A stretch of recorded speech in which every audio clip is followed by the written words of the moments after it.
Okay, yeah, we got a little bit of nasty technical difficulties out of the way, but I believe that we are on now.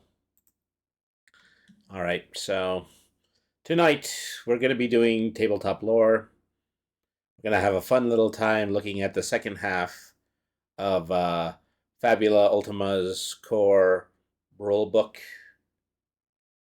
So, yeah, absolutely stay tuned for that.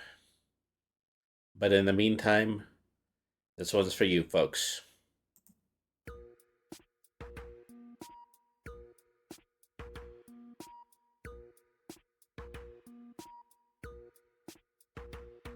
I'm a scary gargoyle on a tower that you made with plastic power. Your rhinestone eyes are like factories far away.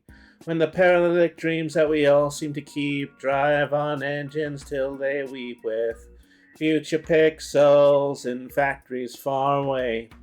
So call the mainland from the beach. Your heart is now washed up in bleach. The waves are rising for this time of year. And nobody knows what to do with the heat under sunshine. Pylons will meet while rain is falling like rhinestones from the sky.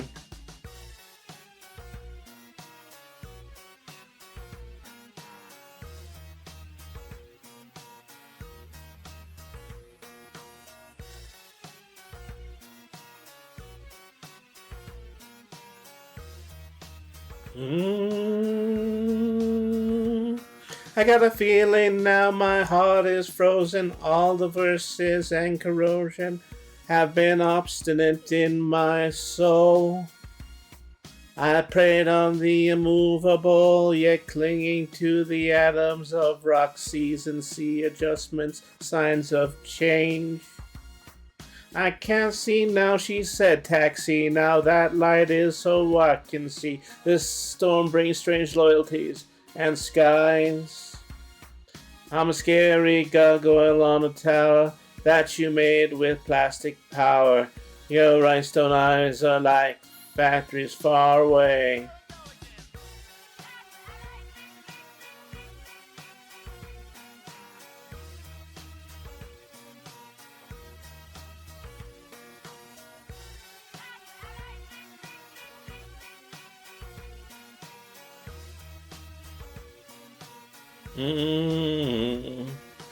Helicopters fly over the beach, same time every day, same routine. Clear target in summer when skies are blue. It's part of the noise when winter comes, it reverberates in my lungs. Nature's corrupted in factories far away.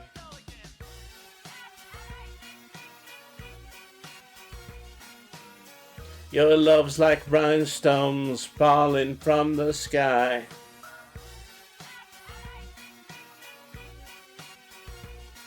With future pixels in factories far away.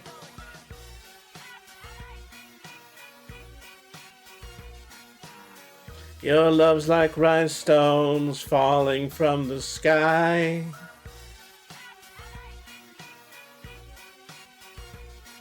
With future pixels in factories far away. All right. Okay, so we're going to go ahead. We're going to go to break, and then we will be back with Tabletop Lore Fabula Ultima. Thank you, everybody, for tuning in. This has been Brainy the RPG Cat.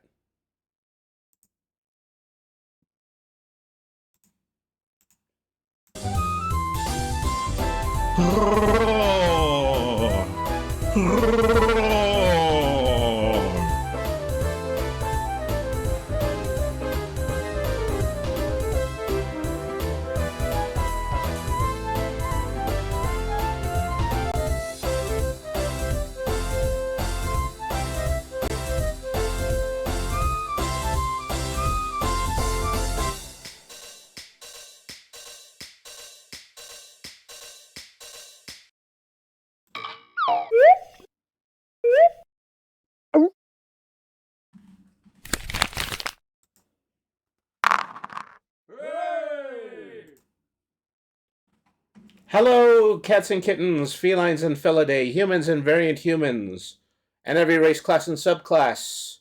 Welcome to another episode of Brainy the RPG Cat.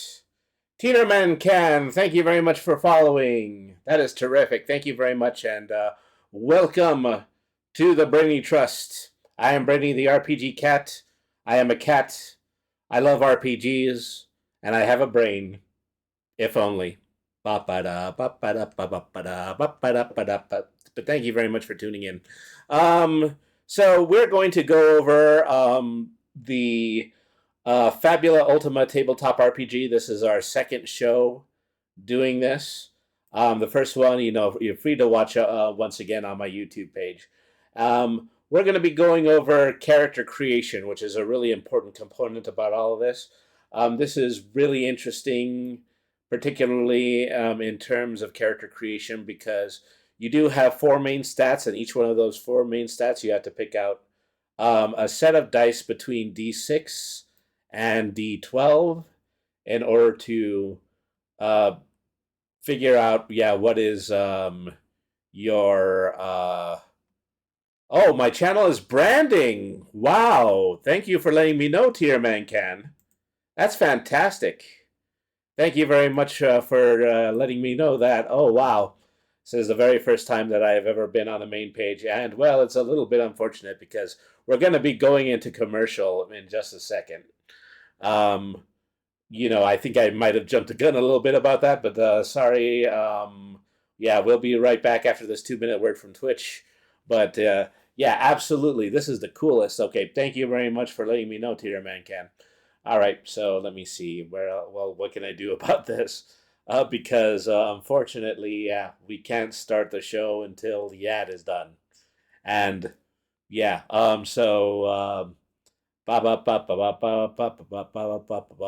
is where we're supposed to be vamping or something like that. I say, do you know what comes after 75, 76? That is the spirit.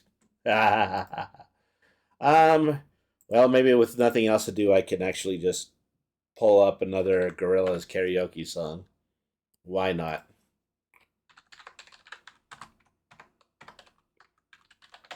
So, Tierman Can, I hope you have Turbo, because this one's for you.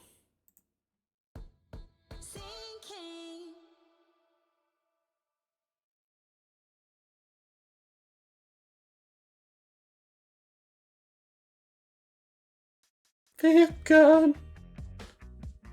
Feel good. Feel good. Feel good. Feel good. Feel good. Feel good. Feel good. Feel good. City's breaking down on a camel's back. They just have to go cause they don't know why. So while you feel the streets, it's appealing to see. You won't get out the county cause you're damn free. You got a new horizon, it's ephemeral style. Melancholy town where we never smile. And all I wanna hear is the message beep. My dreams, they've got to kiss me cause I don't get sleep, no. Windmill, windmill for the land, turn forever hand in hand. Take it all in on your style. It is ticking, falling down. Love forever, love is free. Let's turn forever, you and me. Windmill, windmill for the land. Is everybody in? Okay, that's all we're getting because I had to vamp during the commercial break. Okay, so we have this video coming up. This is from Tegan J Gaming on YouTube. And so this is going to be a description of Fabula Ultima's character creation. And this is, just something I'm going to play, and then, every once in a while I'll be pausing the video so that I can talk about what needs to what I am learning by watching the video and then setting ourselves up so that we can undergo some character creation. Welcome back, crew. It's March, and that means we are diving into Fabula Ultima as our tabletop RPG of the month. And today we're getting my favorite part of learning any new system. We're going to show you step by step how to build a PC Hello, utilizing Queen our new Vampirist. Thank rules. you very much for That way, if tuning you're a in. game master, you'll feel comfortable talking to your players through the process, or if you're a player, you can show up at the table ready to rock with your new PC. But before we dive into that, do want to give a shout out. With any tabletop RPG of the month, we do a live actual play of the system, and that won't be any different for Fabula Ultima. We're going to be hosting our live play March 28th. Upcoming Thursday at 7 p.m. Eastern Time. There'll be a link down in the description. Click notify me so you can come through and hang out with me and the crew as we put the system through its paces. And as always, we're going to be giving away a free PDF copy to one lucky viewer on the live play. So make sure you come through if you want to see how this system plays at the table and you get a chance to be able to win a free copy and bring it back to you and your crew. But yeah, let's dive in. So this one, and Jackie, shout outs before we dive in to the comments earlier. Help me actually pronounce the name. It's Fabula, so kind of really emphasizing the U, and Fabula. then Ultima's easy on that side. But yeah, we're gonna show Fabula you step by step how Ultima. to build a character utilizing the system. Nice thing as a heads up, it's fairly easy. It's fairly it's not intensive. It's not a lot of back and forth flipping. If you've built a PC in 5e, Pathfinder 2e, or even Blades in the Dark. It should be a lot easier than that. So let's dive in. And one of the big things I'm going to give them a shout out for is they've got a one pager as well as a couple quick pages afterwards that go through exactly what you need to build a character. And you can kind of flip back and forth and get what you need from the other sections. I think that's just really great for accessibility and making it easy and making my job easier because I've got everything I need to know in one spot.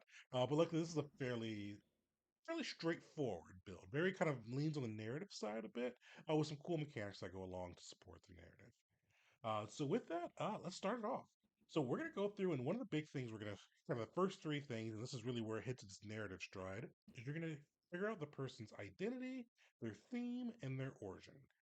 With these, we're gonna go into those concepts a little bit more during our mechanics episode, or kind of how those concepts play at the table. Uh, but in building your characters, one thing you want to keep an eye out for because both of those three, and starting with identity, will allow you at certain times to be able to kind of call upon them to be able to re-roll something. So your identity is going to tell you, like use this for an instance, it's going to tell you who kind of you are in the world. You could be a royal knight, a tormented veteran. It kind of gives a little piece of who you are.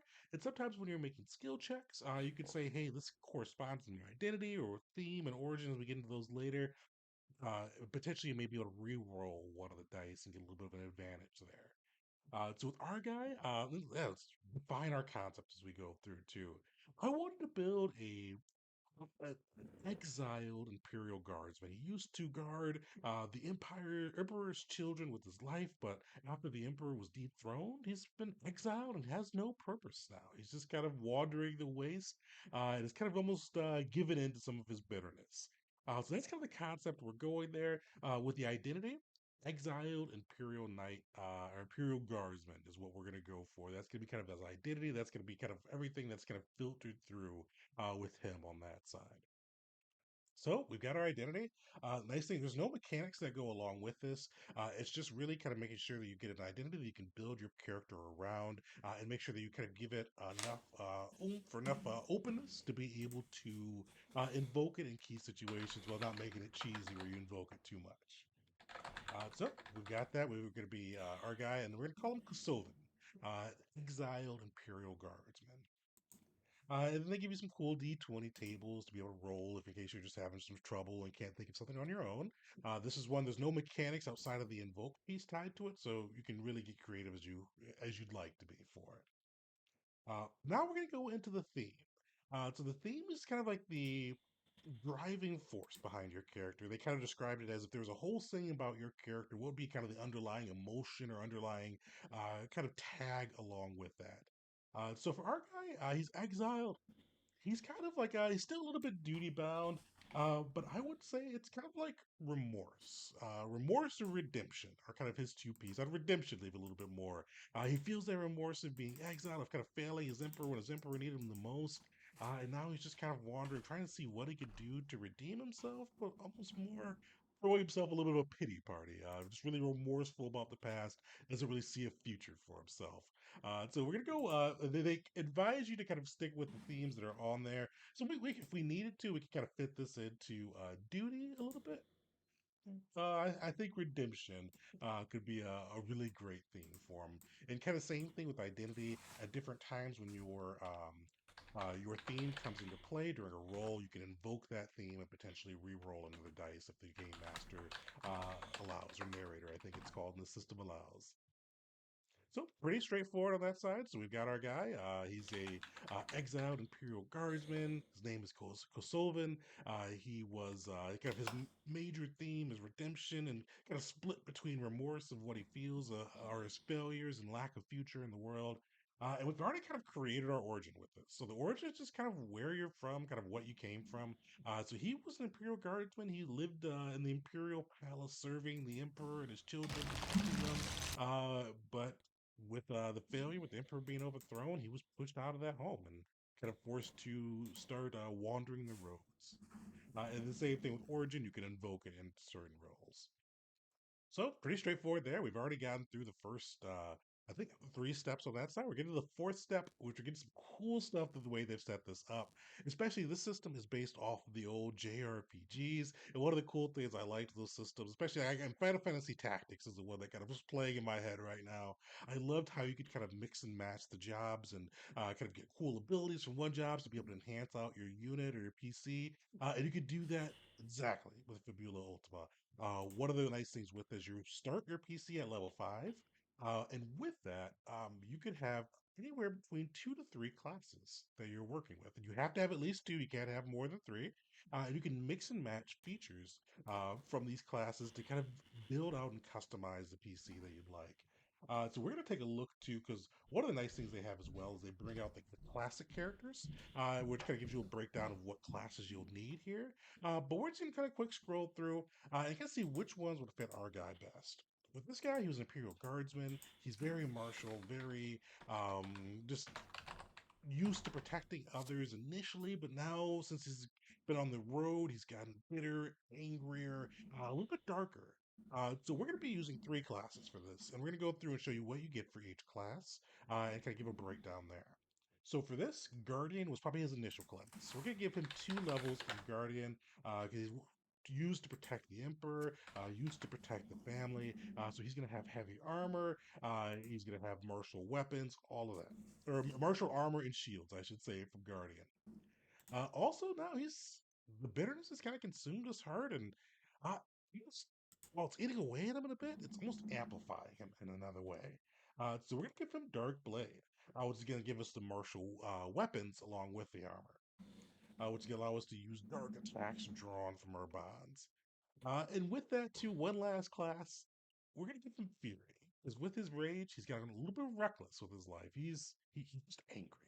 He's looking for. I mean, he's unconsciously looking for redemption, but just truly not thinking he deserves it. So yeah, let's take a look at all three of these classes and see what we get and kind of what the framework are for these classes, so you'll be kind of know how to work with them when you come across your own. So you get some cool art for the Dark Knight. So the Okay, yeah. So we're halfway through the video. I just haven't cut in yet. So I mean, they're giving some basic background when it comes to character creation. They are talking about having characters that do have pronounced backgrounds, something that actually might be able to go with their character and actually might be able to guide their RPG when it comes to their characters and who their pasts are. And so now we're going into specific types of classes.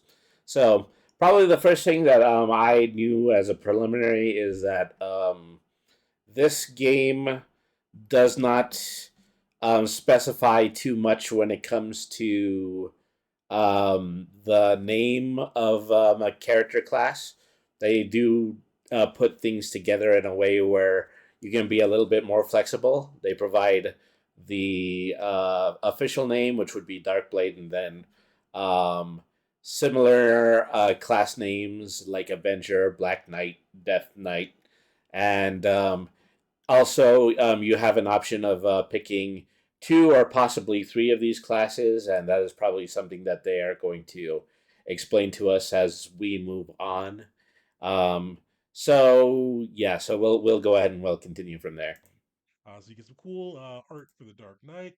So they give you a little bit of description of who the Dark Knights are.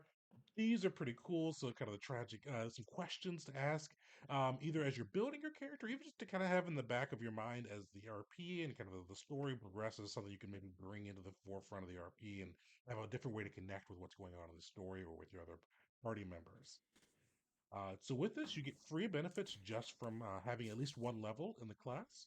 So for Darkblade, we get our maximum HP up by 5. We also get martial weapons and melee armor, or martial melee weapons and martial armor as well. And with these, you get to pick between the skills. So each class has 5 skills. Some of them, like Agony for Dark Blade, you'll see that kind of plus symbol next to them, and then a number. That symbol means you can take that ability multiple times. And you see that SL next to it, that stands for skill level. The more times you take that skill, that's higher that'll be. So if we put 2 points into our agony, we'd have 2 times the 2, so 4 over there. So that's how that works on that side. With our guy, I think I mentioned this, but we're going to be taking 2 levels in Darkblade. And you've got these 5 skills, and you can pick for each level one of these skills. So with this, I'm going to pick Heart of Darkness. You see, this is a one and done skill. That's going to allow us when we get into Crisis. More in the mechanics video, but Crisis is when you're at or below half of your HP. It's going to allow us to make a bond of hatred towards a creature. Also, and more of the mechanics video there with the bonds and how that all works. We're also going to take Shadow Strike, one level of that as well, which is going to allow us to sacrifice some of our own HP to deal more damage to the enemy, which I think is just really cool. Kind of fits this character's kind of Kosovitz feel, where he thinks he doesn't deserve redemption. He'd rather die in his blaze of glory. So that's where we got the Dark Blade. We're gonna do this. We'll do this again for the Guardian, just so you kind of see that it played out one more time. Fury, we picked Adrenaline for that, just in case you're curious. And Fury is also another one that gives you some martial weapons, as well as another 5 HP. For this, Guardian gives you another 5 HP as well, so we get 15 HP just from our 3 classes. Which is something I'm a little curious about, to see how they balance it out. I know you can't pick more than 3 classes, and you have to pick two, so I think they probably narrowed it in with the math on that side, just kind of depending on how people go. So my understanding about the way that the math worked out is that you more than likely need to do a minimum of two and a maximum of three, simply because you're probably not going to fit more than three classes into one character. And so my understanding of that is that you actually have to divvy the sets of guardian skills that you have in between um, the two classes that you choose, and so they want it to be that variable. And well, it does make sense because when you're playing in a TTRPG environment, um, you are setting yourself up to have a unique character that just kind of has a mixture of the material that is already put in the that is already placed in the game, and just a cross section of the types of abilities that you're going to have. So Tierman Cam says, "I'm glad I'm here for this part." Yeah, is that there's an outside chances I might be working this with Tierman Can and some of his friends in within the next couple of weeks. So I'm not ready to say anything official yet, but yeah, feel free to check out my Blue Sky page for that. In the meantime, is that I do set up these streams so that I can learn about these RPGs, and you can learn them a lot with me. So I'm really glad that it's actually working the way it's supposed to tonight. So with that, he used to be a defender of the imperial family. So bodyguard fits well. So he's gonna be able to guard somebody and provide them with resistance to all damage types into the next turn. And the other one I thought this was pretty cool. Protect is when another creature is attacked, threatened by attack, spell, or other danger. You could just choose to take their place. So you'll take the damage for them, and I think that fits him as well. Because between Fury as well as Dark Blade, he has some cool abilities that kick in when he gets into crisis mode. So this could be a cool way. I mean, it could be dangerous for him, but it fits his character to be able to kind of throw himself recklessly into the danger, taking blows that were meant for others, and then getting some crazy Dark Blade stuff as that goes through, and some extra damage from the Fury side as that comes out.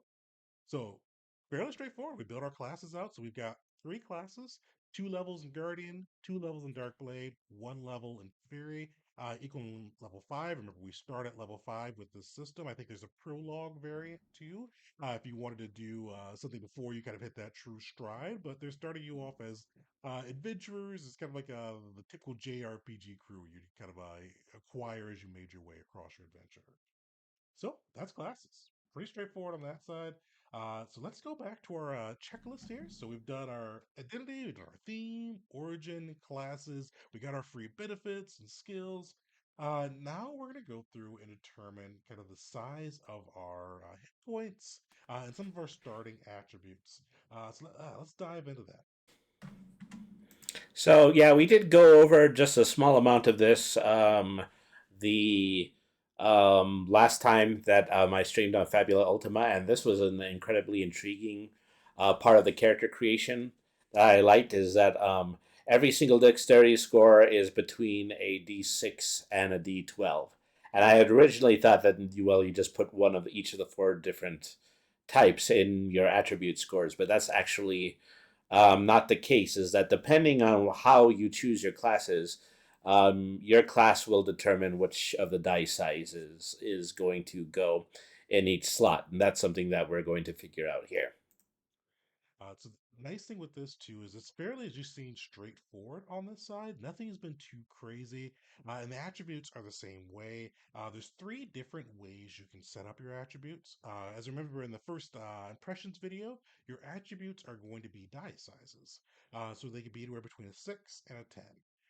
With this, you could go with the jack of all trades, have everything be pretty even, d8s. The average, which gives you one d10 and two d8s and a 6, or the specialized, which gives you two d10s and two d6s. For ours, for Kosovan, I think the average will fit him best. He is a martial character. Might is kind of what's going to be your strength. Determines your HP as well as your damage. A lot of his abilities key off of that. So Might's going to be our D10.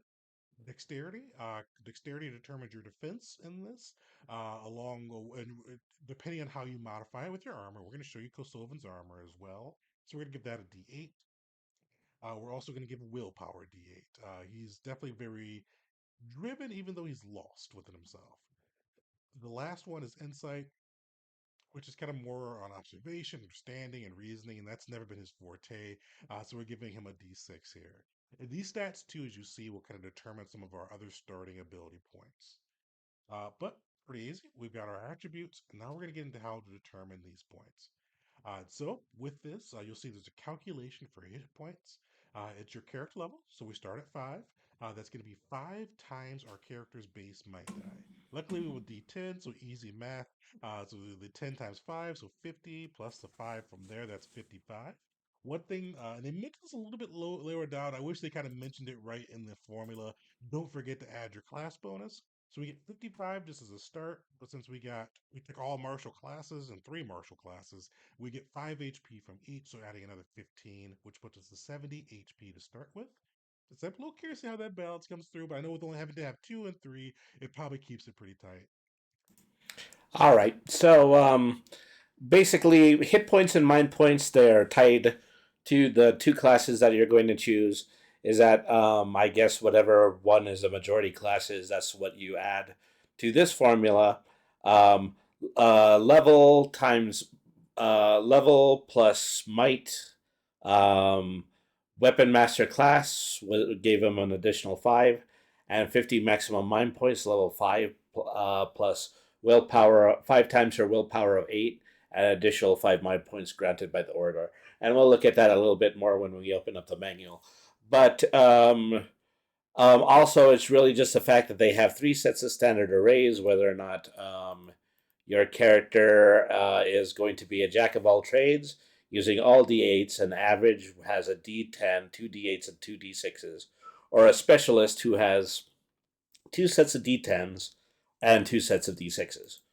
Um, I'm still kind of looking to see when it is possible to roll a d12 in your stats. I think maybe that's really just kind of something that comes with possibly leveling up.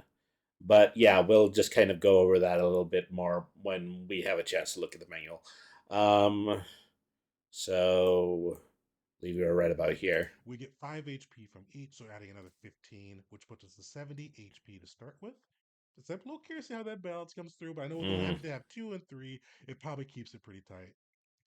And with that, your crisis score, as we mentioned for some of Kosovan's ability, that's when it kicks in, is going to be half your maximum HP rounded down. So very easy math, 35 for us for Kosovan. Next big piece is your mind points. These are a very similar formula to HP, where it's going to be willpower instead of might. So for our willpower, we had a D8, so that'll be 45 for him. We don't have any additional bonuses for it. So we start off with those maximum mind points and HP. Inventory, very simple on this side. Unless you have something, a skill or feature that grants you some additional inventory points, you start at 6. So Kosovan is going to start at 6. Last big thing we're doing is we're going to calculate our mental defenses or magic defenses, and initiative.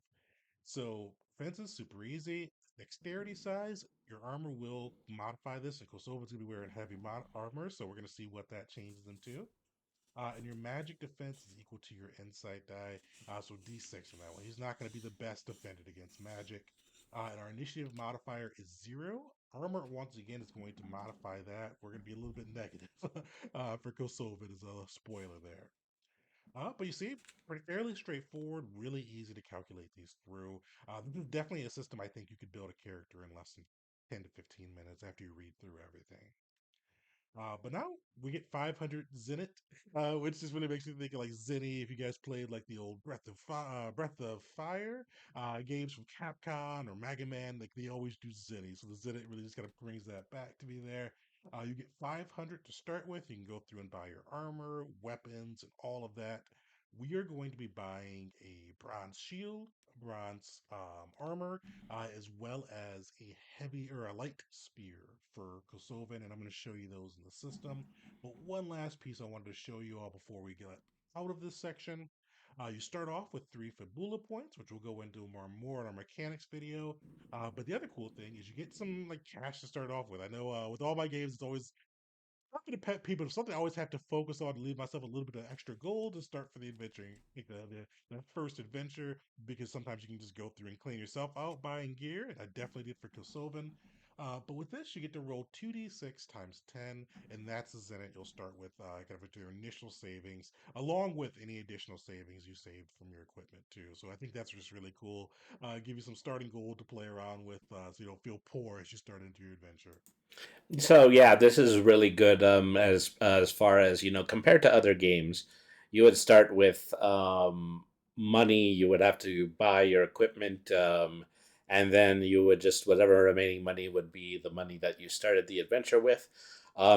Still give you an opportunity to roll 2d6 times 10, just as he described, and then that will be the money that you actually start the adventure with. But yeah, last thing we're gonna do is we're gonna take a quick look at the weapons, and I'm gonna just show you the Foundry module. Shout outs to who I should have looked to whoever made the Foundry module, but shout outs there. It's really cool. It has all this stuff in there too, so you can kind of you can go and just really build out your PC fairly easily. So I'm gonna show that off. But as we do that, I want to give a quick look at how these weapons will look. So with this one, so our light spear is going to be Dex plus Might. It's 200 Zenny, one-handed, so we can wield it with our shield. With that as well, we are going to be getting the Bronze Plate, which is going to change our Dex to 11. And keep our magic defenses the same, unfortunately. This if we had a little bit more money, I would have went for the runic plate, but I was running low. And that's going to be 200 Zenny as well. You see, we're going to be a -3 to our initiative. And then the last thing is we're picking up a bronze shield. Once again, we're poor, unfortunately. I bought that runic shield. But this works really well because it gives us an extra 2 to our defenses, which will help us kind of taking the places for attacks and hopefully keeping us alive as we do our damage to ourselves with some of our abilities. But yeah, that's how you build a PC. Very straightforward, very easy. It allows you to bring a lot of cool narrative pieces while still having some fun mechanics. I'm just going to show off the Foundry piece because it just really reminds me of an old school JRPG. As they look at, they got that old blue screen for it, some of the old it really brings that Final Fantasy feel back in. But yeah, with Foundry, the module is free. The nice thing is it has all the classes in there too, so you go through and edit your classes, all the skills, so you can get all the stuff we picked out, our adrenaline, bodyguard, and even all the gear and some of the gear from the expansions too.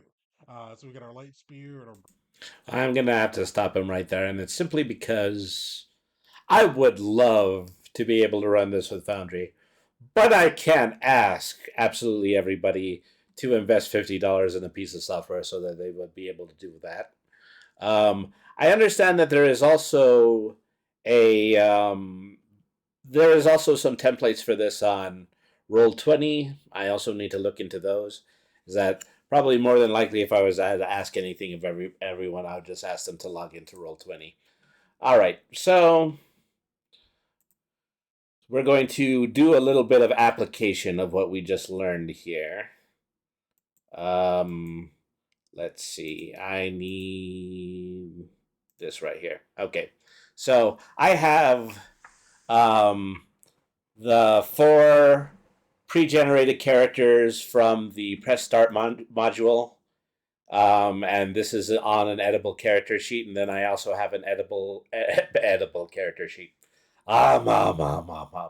Your character was delicious. No, this is an editable character sheet that I can write in, and so I can just kind of experiment a little bit on how I might be able to potentially create a character.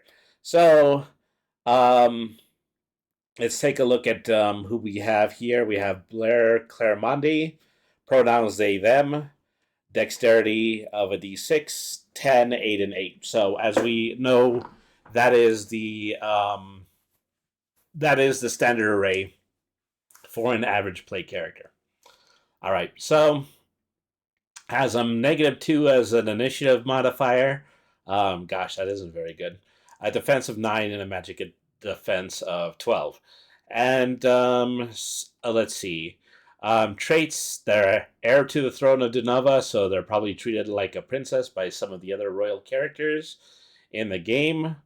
Their theme is duty, and their origin is the town of Denova. This is a second area where we put in information about their bonds. Um, Bonds, as we said, is something that when you get particularly close to characters, you can write their bonds in, and then you also just have these checkboxes that tell you whether or not you have one of the 6 diametrically opposed bonds that you can possibly have: admiration or inferiority, loyalty or mistrust, affection or hatred. And then there's where we would enter in your Fabula points. They say everybody starts with 3. Um, and then inventory points is that the max is 6, and then this would go down based on uh, amounts in your inventory which you are no longer allowed to have. Um, there's a glossary down here. Okay, so a high roll, the highest of the 2 numbers shown by the dice in a check. A fumble is a check where both dice roll are 1. A critical success is a check where both dice roll the same number, and that number is 6 or higher. Double 6, double 7, double 8, double 9, double 10. Just any 2 numbers that come up exactly the same when you roll 2 dice. The die size, the number of faces on a die, ranked from minimum to maximum. D6, D8, D10, and D12.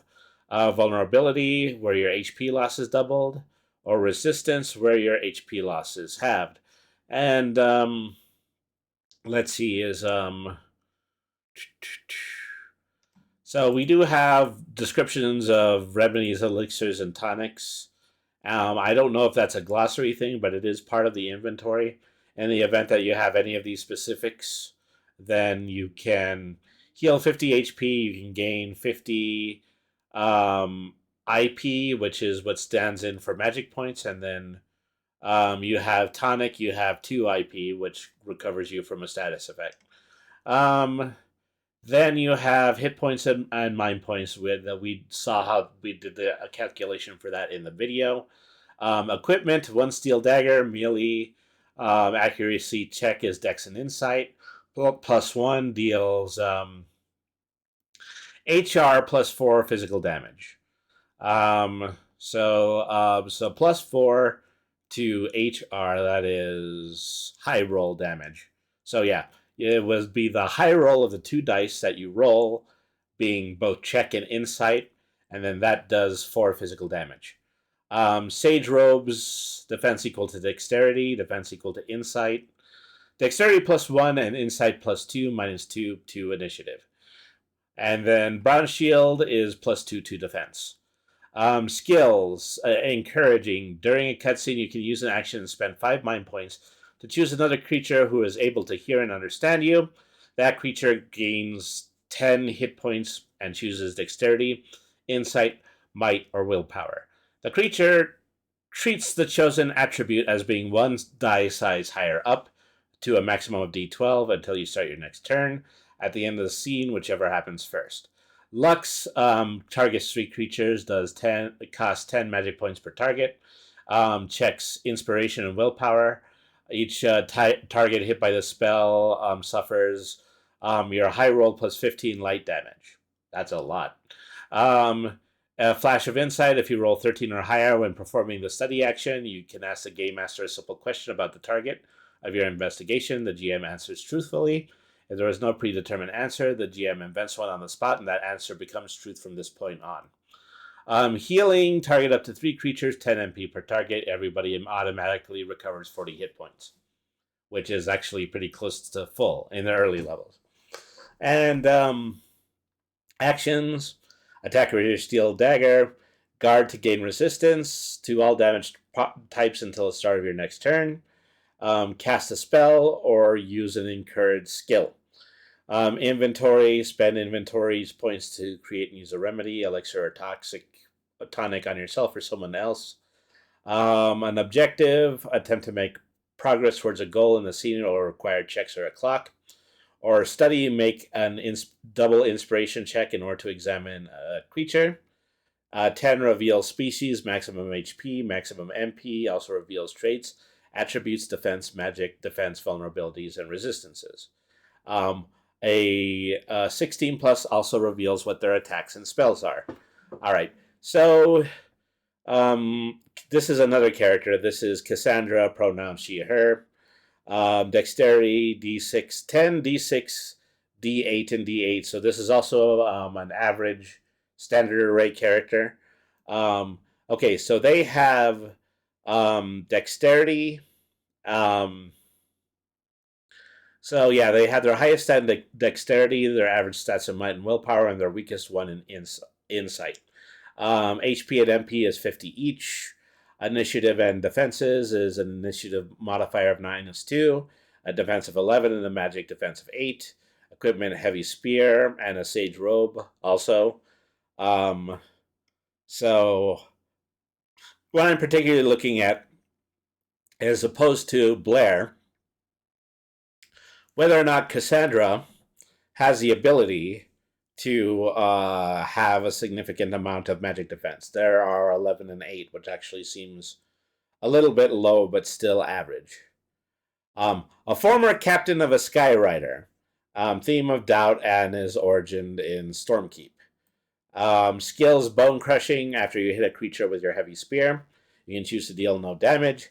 If you do, choose one option that's and that creature will suffer a daze or weakness or lose 20 mind points. Soaring strike: you can target yourself, 10 MP. As part of the same action, you can perform an attack with a heavy spear. This attack is a melee attack, but can attack flying enemies and will deal 5 additional damage. So there is a distinction between attacking a flying enemy and attacking a standard enemy. Elemental weapon: choose a damage type. Air, bolt, earth, fire, ice. All damage dealt by the targeted weapon becomes the Choosing element until the end of the scene. If you cast a spell on the same weapon again, the new element overwrites the previous one. If you cast a spell on your heavy spear, you can form this attack with it as part of the same action used to cast a spell. Attacking allows you to attack with your heavy spear, guarding, and then casting a spell. Inventory, objective, and study. All right. So study, I believe, is also something that you pull out of the skills list, but it is really just kind of something that works on examination. Actually, I do believe that, yeah, Blair had the same ability as well. So actually, I think that actually might be standard because I see it all across the board now. Um, Edgar, he, him pronouns, attributes D10, 8, 6, and 8. So yeah, these are all characters that were built in the standard array. Initiative modifier -1, defense of 13, and magic defense of 11. HP of 40, MP of 45. Carries a pistol. Dex and Insight deals high roll +8 physical damage.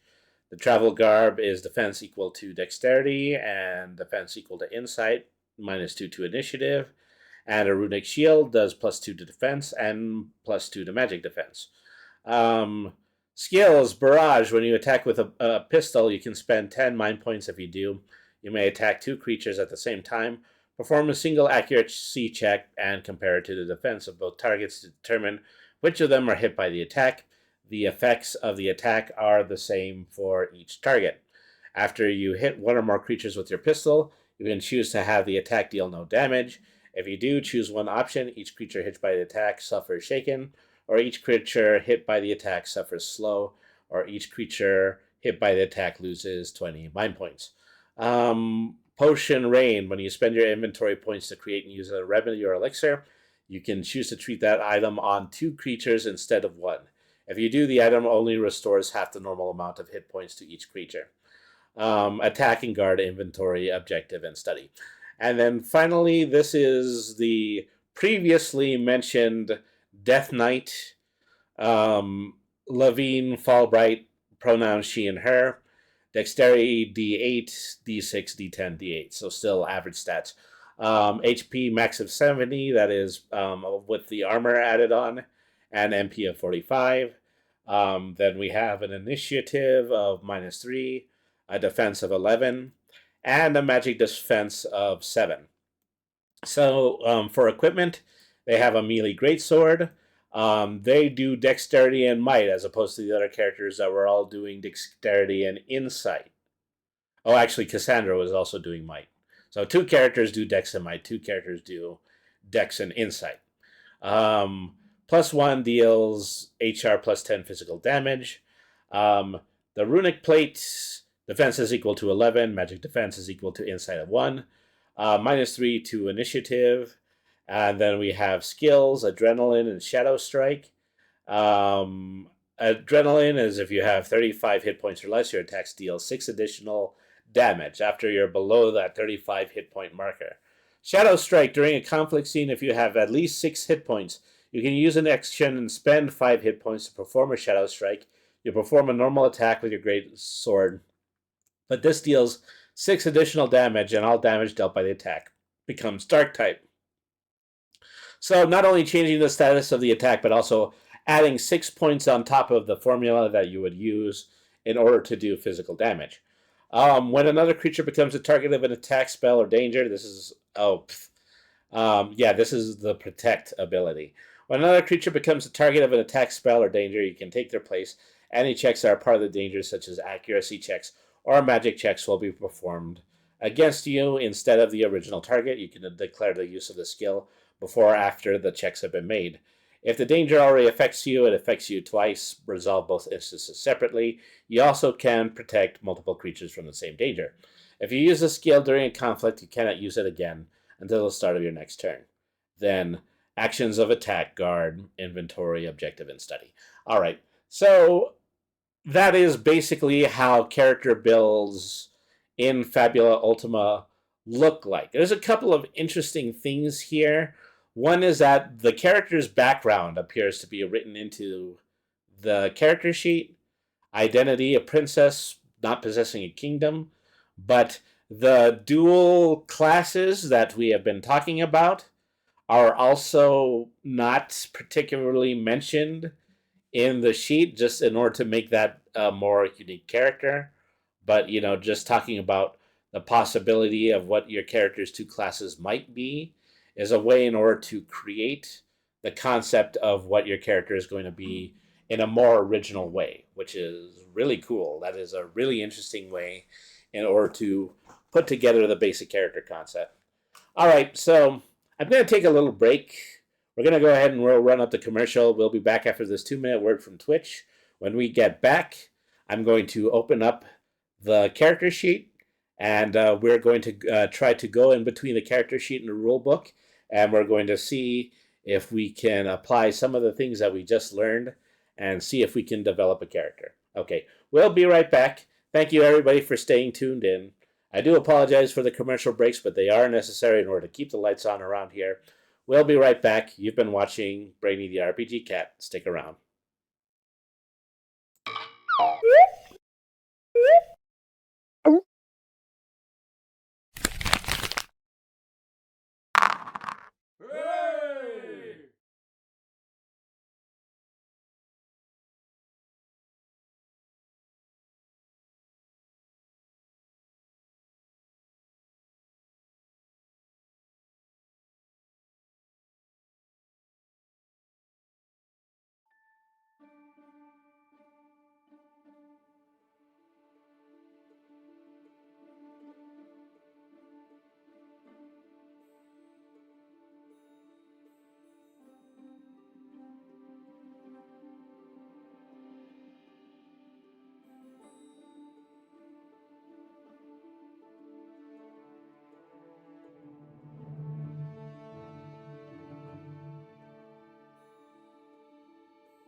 The microphone was off.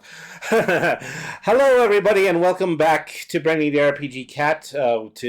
Tonight, we are doing tabletop lore.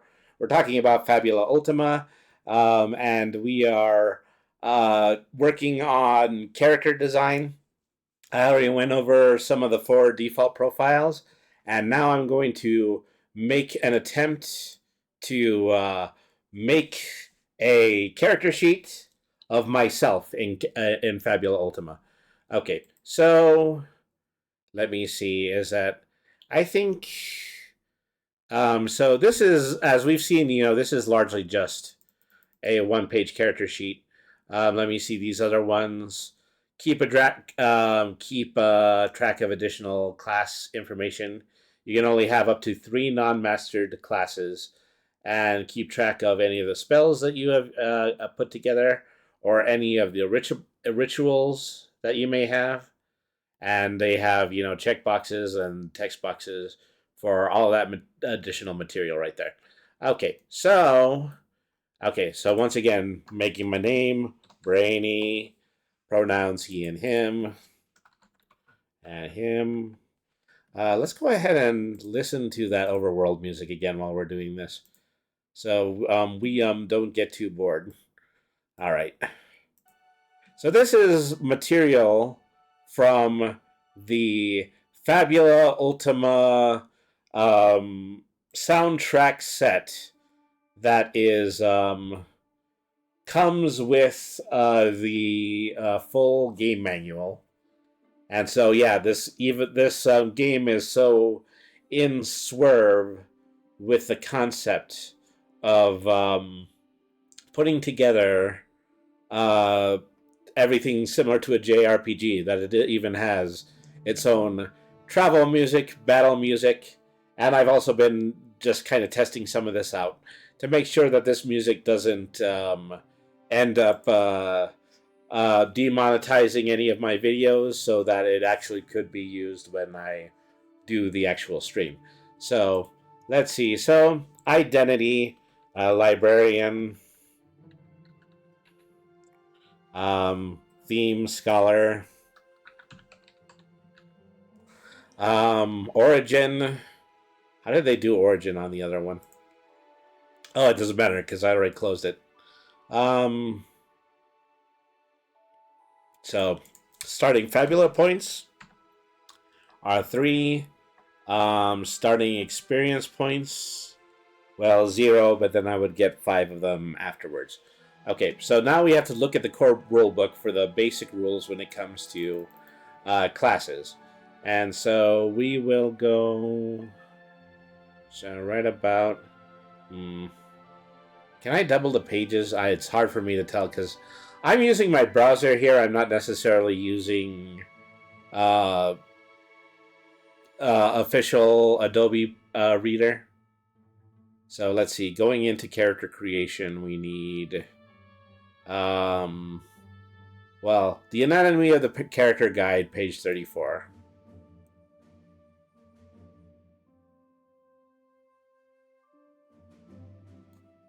All right.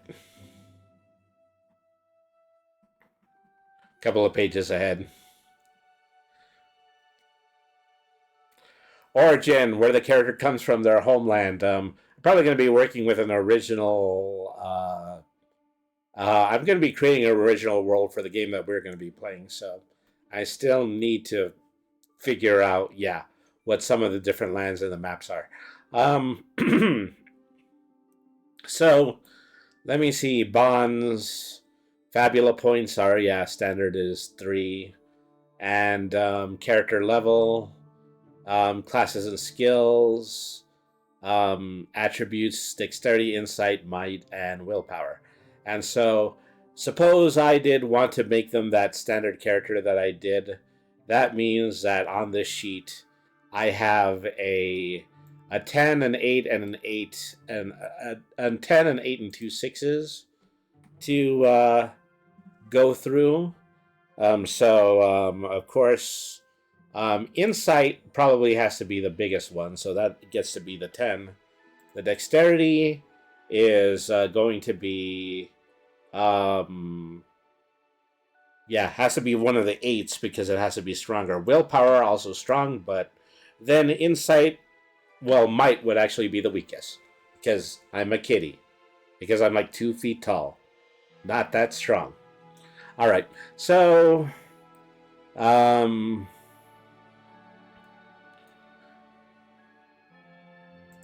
So then we have to do some things like we have to make some of the guide purchases in order to determine what some of our points are going to be, and also try to see if we can formulate what our HP is going to be, and also what our mind points are going to be. Um,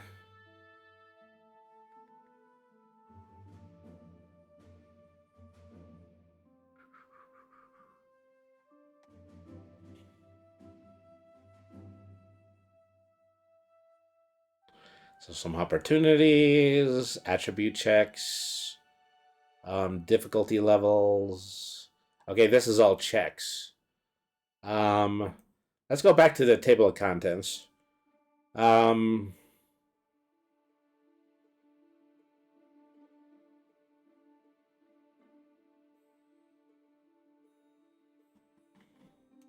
I think I skipped over it again.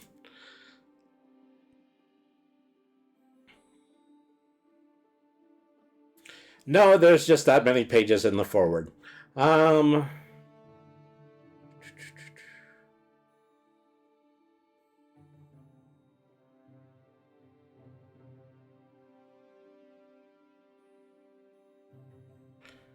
okay, Game Master scenes, anatomy of a character, checks, critical successes, fumbles, attribute checks. We went through all of that. Um,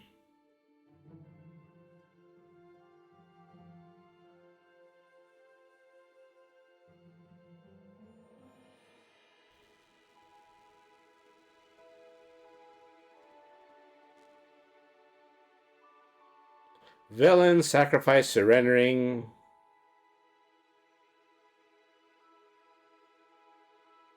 Okay, character creation, page 154. That's what we need.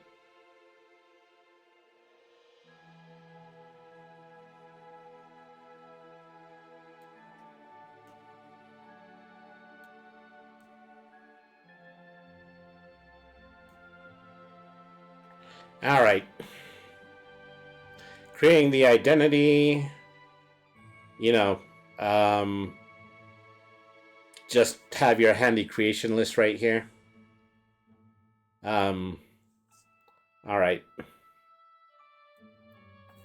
Charming, devout, oathbreaker from an ancient bloodline. That doesn't sound right somehow. um, okay.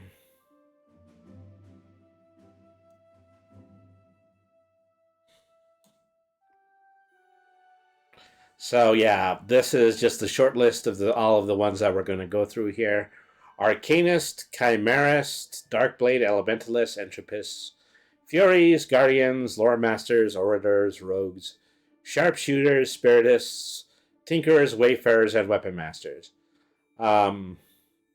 Okay, so calculating your hit points as equal to your level plus 5 times your character's base might time. So then that would be 1 plus 5 times might, 6, 12, 18, like 30. So my HP is 30. You know, very small compared to some of the ones that we already saw in the pre-made profiles. Then your crisis score is maximum of hit points wound down, which would be 15. That's when I'm in trouble. That's when, in like, say, if you were in a game of Pokemon, you start getting that siren goes Minu, Minu, Minu, Minu, Minu, Minu. All right.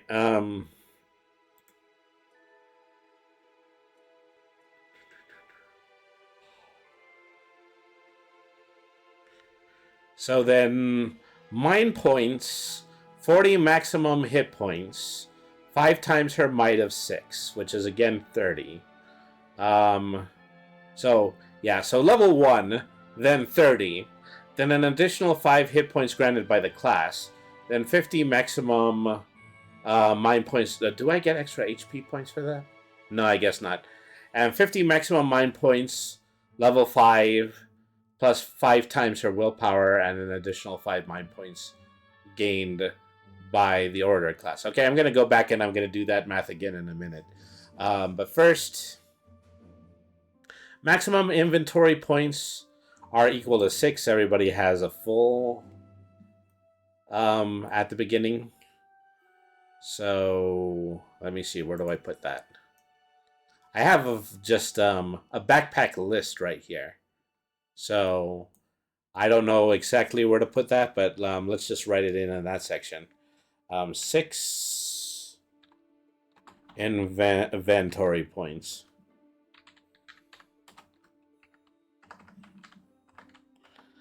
Actually, I might want to make that a delete, so inventory point 6.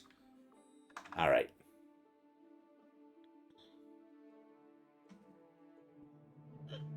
Excuse me. Bit of a hiccup there. Okay, so um, calculate your defense, magic events, and initiative. Um, your defense is equal to your current dexterity die size. So my dexterity, I have said, is an 8. So my defense is an 8. You know, I might actually want to put D on all of these, just so that I can remember that that corresponds with this particular die. Initiative modifier is equal to 0. I mean, I'm pretty sure that there's something that negates that, because most of the other character sheets that we had lower initiatives.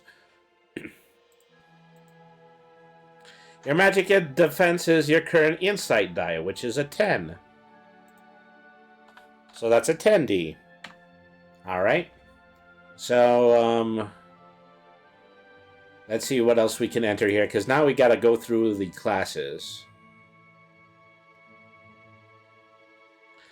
So here's a whole bunch of basic weapons. I really do like that they managed to put in the 8-bit pixel art for all the equipment in the manual. Say,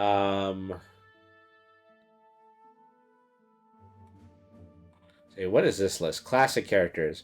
Alchemists, Black Knights, Gamblers, Magic Technician. I guess that would mean like a magical engineer.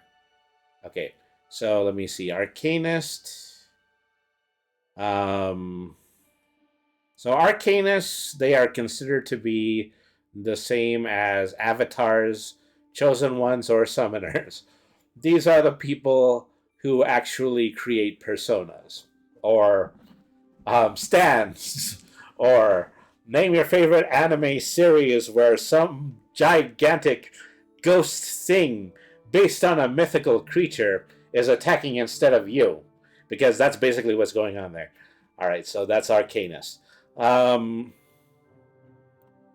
Chimerists, druid, shapeshifters, or wild mage. So yeah, the ones who are ones with nature. Dark Blades, the Avengers, the Black Knight, the Death Knight. We have seen that one a lot. Elementalists, Battle Mages, Geomancers, or Sorcerers.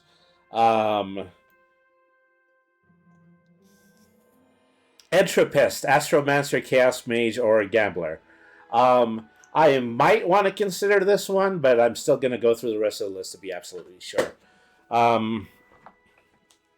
They have like spells like creating anomalies, having dark weapons, dispelling, divining, draining vigor.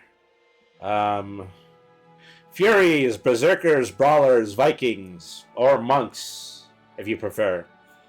And let's see. Say Guardians, Paladin, Soldier, Yojimbo, which is kind of bodyguard, you know.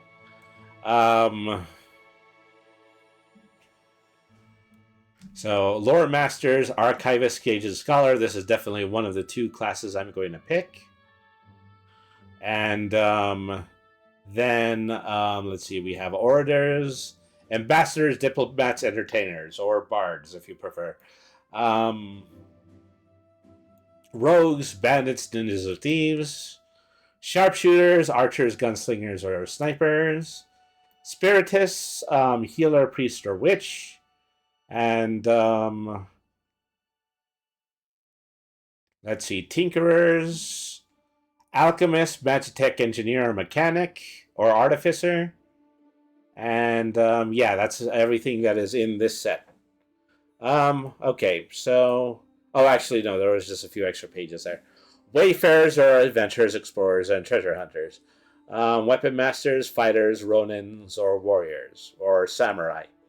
Um, okay, so yeah, those are all the classes to pick. So everything was in nice alphabetical order. So I had, like as I had said before, I'm definitely going to take skills from Scholar. So I believe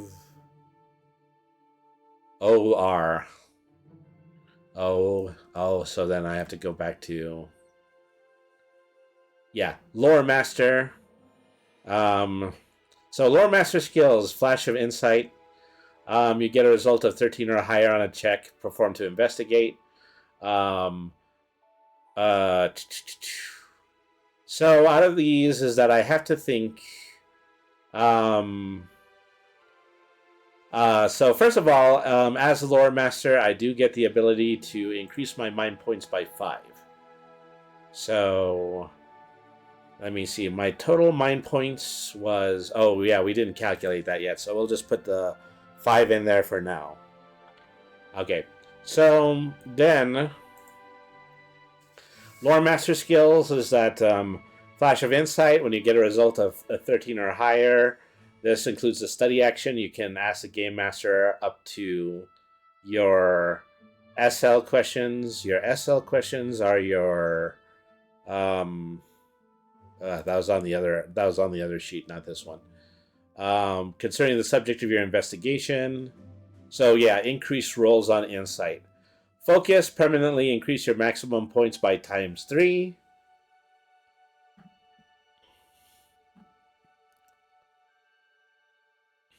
Knowledge is power. When you perform an accuracy check, replace one of the attribute dice with insight. Quick assessment at the start of the conflict. You may spend up to SL times 5 mind points for every mind points you spend this way. Choose one option. Choose a creature you see, and the GM reveals one of their traits. Or name a damage type or trained memory. You perfectly recall the details of any scene you visited within the past week. You can go back in time with your mind in order to examine and investigate such scenes again. Your flash or insight skill may apply to these memories as well. Okay, so we have the lore master, and the lore master bonus is an extra 5 mind points. Then we're going to go over to the entropist skill, the entropist, and then we are going to um, gain another 5, so that's a total of 10. And then we are going to perform rituals whose effects fall within ritualism discipline.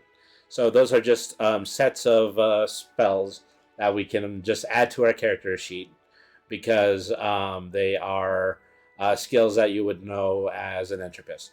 Then you have abilities Absorb MP, Entropic Magic, Lucky 7. Let me see. Absorb MP, after you suffer magic, you can recover SL times 2 mind points. Entropic Magic, every time you acquire a skill, learn one Entropist spell. Offensive Entropist spell uses Insight and Wisdom for the magic check.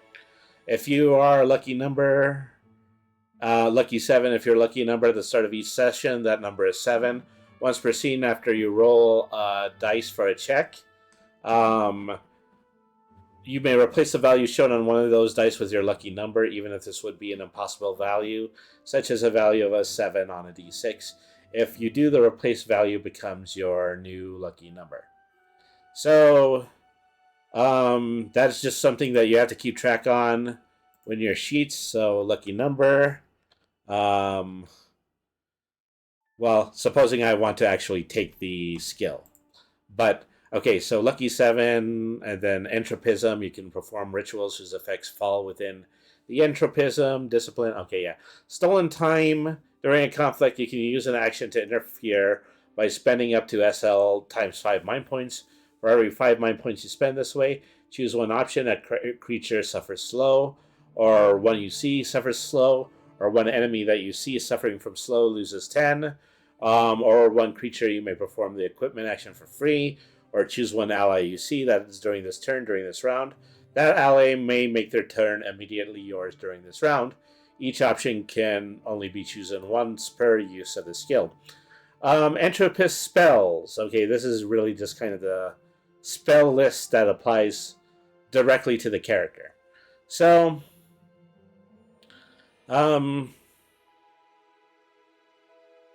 let's see here. So, there's probably some particulars in here, but I believe that. So, okay. So one thing I'm stumbling over with, which is that okay, I have to choose skills, and then I have to choose. Yeah, I have to choose 3 skills out of the total of the 2 classes that I have. So, in that situation, I think I would go. For Entropist Scholar, and then Scholar. Then I would choose 1, 1, and 1.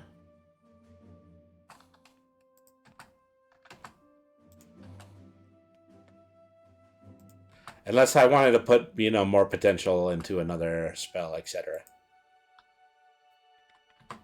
All right. And then I pick out 3 of these abilities. It's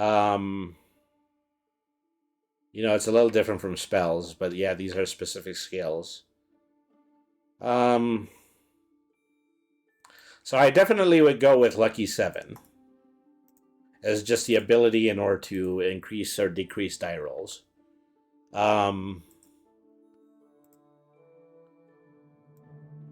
Ritual Entropism. Just have the ability to cast ritual spells, which are more than likely needed in order for party synergy.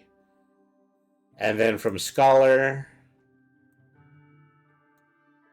I keep saying Scholar. In the game, it's called Lore Master.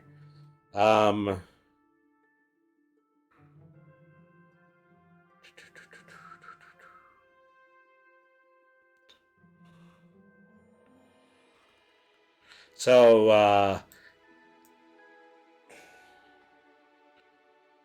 trying to figure out, which one of these would be best. Is that to get a result of 13 or higher? The Game Master question is to the subject of your investigation. Do I want him to be an investigator? Or do I want him to be a trait taker? I also know that, everybody just kind of has a default creature assessment. Yeah, so I think it would probably be best to use Flash of Insight more than anything else. Is that having investigation is probably a little bit better than potentially being able to recall anything, because I could also just do that using my notebook. All right, so then.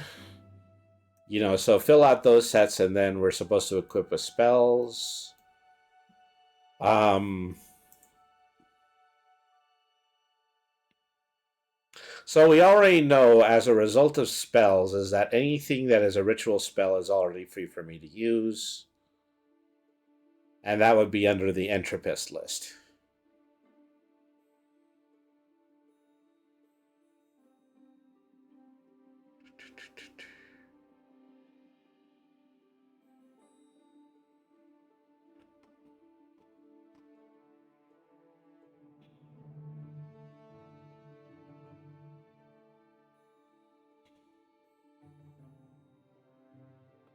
Okay, so acceleration.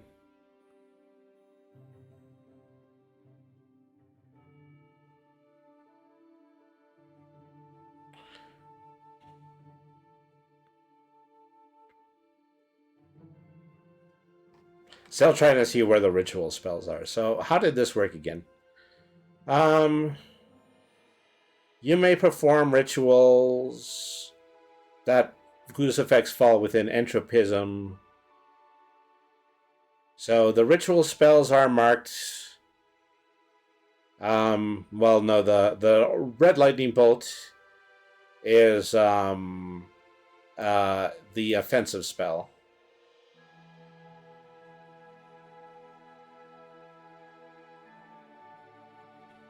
All right, so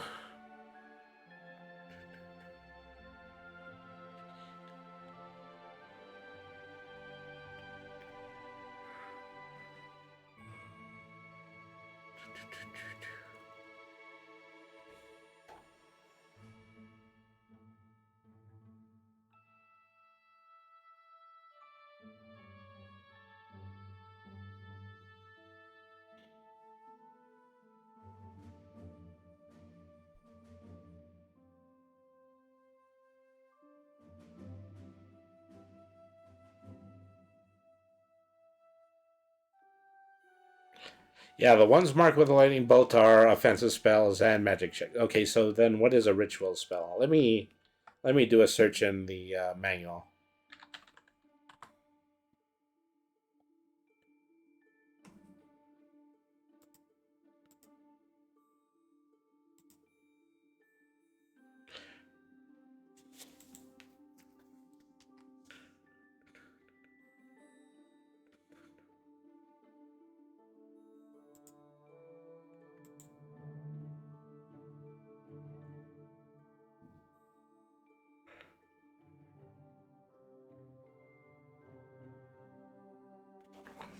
Target of self, casting a spell.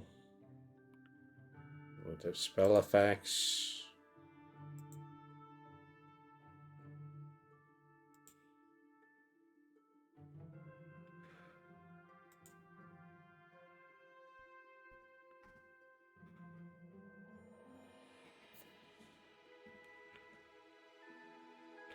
So each branch grants influence over different aspects of the world. Entropisms causes the decay of physical matter, twists the flow of time, or teleports creatures or items. Because there's also a ritualist class. So yeah, I think I might need to go a lot deeper in this in order to get a better beat on how to specifically create a character. But we did figure out how to do that front page using the material that we went over, and that is an enormous leap when it comes to all of this. Half a second ago, I thought I was going back to classes. Trying to see if I can find the ritualist. Maybe ritualist would fit better than entropist.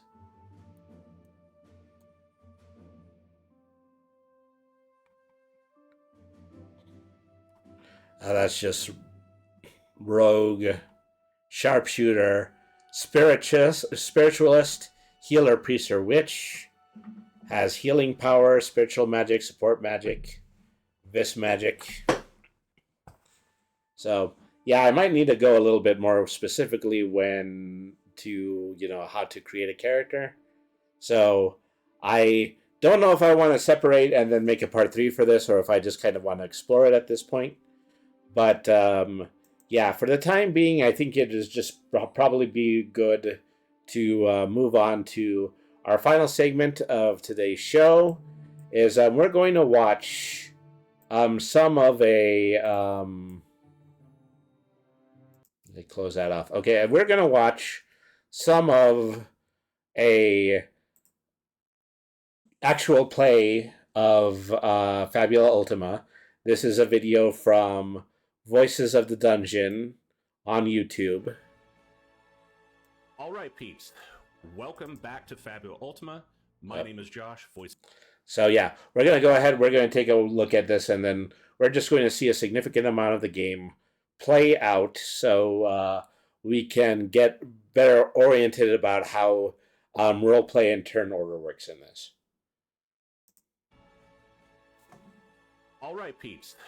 Welcome back to Fabula Ultima. My name is Josh, Voices in the Dungeon. This will be my second run of the Press Start module through Need Games Fabula Ultima.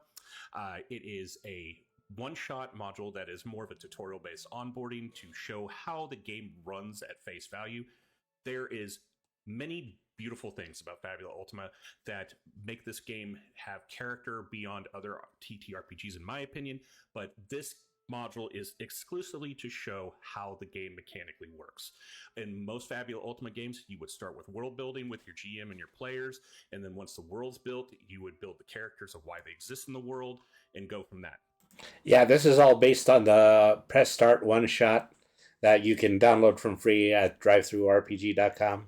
In this, we have pre-generated characters that are going to be presented to our players who have all been optimistically receptive of the characters that they have been assigned or received. But when it comes down to it, this game is my favorite game. And I have had the privilege of running this once before. And most of these people are new to me, but they are also people that are fantastic content creators in the TikTok realm as I know them from. But so what we're going to go ahead and do is we're going to go ahead and start with an introduction of everyone. First and foremost, we'll start with I don't know if ringleader is the right way of doing this, but Krista, who was the one I originally... I don't know if I inquired her or she inquired me. We were just talking on a live and she said she'd like to play. And I said, hey, get some peeps and we'll do this. And the peeps are here. So Krista, if you'll go ahead and give me or give everyone a little bit of insight of who you are and maybe your platforms, and we'll go from there. Yeah, so hi, I'm Krista. I make content on TikTok and on YouTube that is D&D related. I ask a lot of questions because I am a brand new DM and I am just new in general to TTRPGs and all things fantasy. And I host a weekly roundtable with DMs and I ask them questions and it's a lot of fun. And that is on Tuesdays at 7 p.m. Eastern. Awesome. Well, for the record, Krista will be representing the character Blair Clarimond in the Fabula Ultima Press Start, and we'll go into further details on that. Next, we have the person that will be representing Cassandra, the former captain of the Skyriders of Fabula Ultima's Press Start, Ethan, the Hot Take DM. Ethan, if you please introduce yourself. Ethan, the Hot Take DM. I'm going to be playing Cassandra. Does Cassandra have a surname also, by the way? I just happened to notice that. No, that's the very interesting thing. Two do and two don't. Okay, I was wondering about that. Okay. And we can go into that. I don't see why not. I would say in the longevity of a game, why not? But yeah. At the same time, two don't and two do. So we just go with it. But I make just like silly videos or like some videos kind of like just contradicting some of the different opinions and stuff that I see on different topics in the like TTRPG space, just to like kind of get like opinions from people and like encourage conversations that I feel like I aren't like had as very often. And then also I like to do like comedic sketches just because I love like laughing. So, and I'm on TikTok and YouTube and Twitch at Hot Take DM. That's it. All right. All the same. All the same. Yep. Just just Hot Take DM will get you there. Okay. If you people do not know, if you see on the you don't see the overlay. I have your TikTok name on your description, so it is so they at least can find you on there. I'm assuming if they can find you on there, your TikTok will redirect them to your other platforms as well. So, along with mine. But if you're already on YouTube seeing this, you already know where I'm at. So that doesn't really matter. Next, we have Rule Clyde Fox 4. If you'll introduce yourself, I'm just going to go by Rule, if that's all right, as far as reference. No, that's absolutely fine. Like I said before, my name in real life is Rule. That's not like a screen name. That's my legal name. Hi, I am Rule Fox. My name is fuck it all up already. My name is Rule Fox. I'm a professional dungeon master. I create content almost explicitly to advertise for my professional games that I run.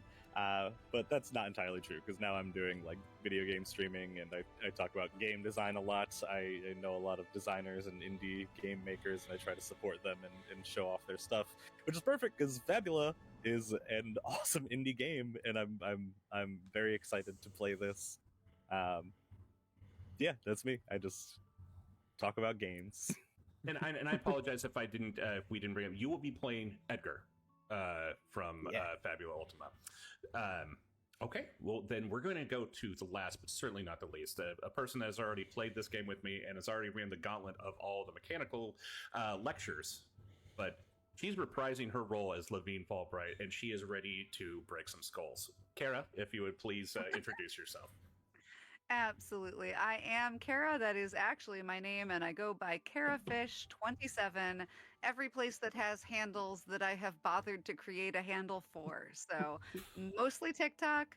I do have a YouTube. I just haven't posted there in a very long time. Maybe I'll get back on that. I don't know. But Instagram, again, I'm there. I may or may not post anytime soon. My general vibe is I love to talk about Dungeons and Dragons and all kinds of other TTRPGs. I try to have a more positive and helpful and encouraging focus because I think there is room in the space for all the love of all the games, and that is what I'm all about. So, silly videos, rule videos, skits, cosplays. I sing sometimes. It's a hodgepodge of nerdy fun over on my page. Sounds exactly like my channel. I'm glad to have you back. So, and actually going on to what Kara just said about bringing positivity and stuff in the game, that's one of the reasons why I absolutely love Fabula Ultima. Not only the game mechanically is about teamwork, synergy. I just did a video on this on TikTok and hit you all today about this, but this game is about heroism, doing great things. That's what your characters are about. So it's really nice at entry level. Everyone's kind of on the same page. You can be edgy if you want to, but at the same time, you're not there to be the villain or undermining others. Back to also with Fabula Ultima, with us playing the Press Start module, this is free. You can get the free PDF before you touch any of Fabula Ultima Need Games publishings to at least get an understanding of how the game represents, which not all games do that. A lot of people are starting to do that, but I love that you can give this game pretty much a good swing at and figure out if you like it or not without having to spend a dime on it. However, in contrast, this person is guilty to admit he spent a heavy dime this week as they just announced the Kickstarter for their bestiary, which was one of the few things that had a little bit of a shortcoming to Fabula Ultima. Now, for me as a GM, I find it easy to build adversaries through the formula I have, but I do agree that having a nice preset setup for things is nice to have for any type of source. But not only are they providing that on their Kickstarter, it just released, I believe, it was October 1st, I believe, or maybe, no, September 30th. So we have about 19 more days right now. It's not a full 30, but you can go to their Kickstarter, Fabula Ultima Bestiary, and see everything it's all about. There's fantastic pledges. If you've never touched this game and love what you've seen or tried, you can get pretty much any tier you want to get all the paperbacks if you want. If you want to make it even more outlandish like me and try to get the hard cover books that just are coming out with it. Or if you also want to be with me, who apparently has no shame in admitting that he took a high pledge investment on the cover box that has all the collector stuff, along with the fan art, or the art being done by Yoshitaka Amano of Final Fantasy Success. I did that. But that's to showcase my love of this game. I don't do that with really any other forms. So this game's awesome. I hope you guys enjoy it. And at face value, if anything, you come away from this saying, I had fun. So that's what this is all about. So unless you have any more questions, we're going to go and get rolling into this game. All right, so I am going to stop here. I'm going to run one more 2-minute ad for Twitch so that the actual gameplay is not interrupted. I do apologize for anybody who is infuriated by the fact that I made them listen to an introduction, but I also do believe that all of these actual play shows deserve due recognition and information on the players who are involved in them. So just to give credit where credit is due. So, yeah, we're going to go ahead. We're going to take a 2-minute break, and then we're going to actually go into the gameplay of Fabula Ultima via Voices of the Dungeon. Thank you, everybody, for staying tuned in. This has been Brady the RPG Cat. Stick around.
Hello. Okay. We're back.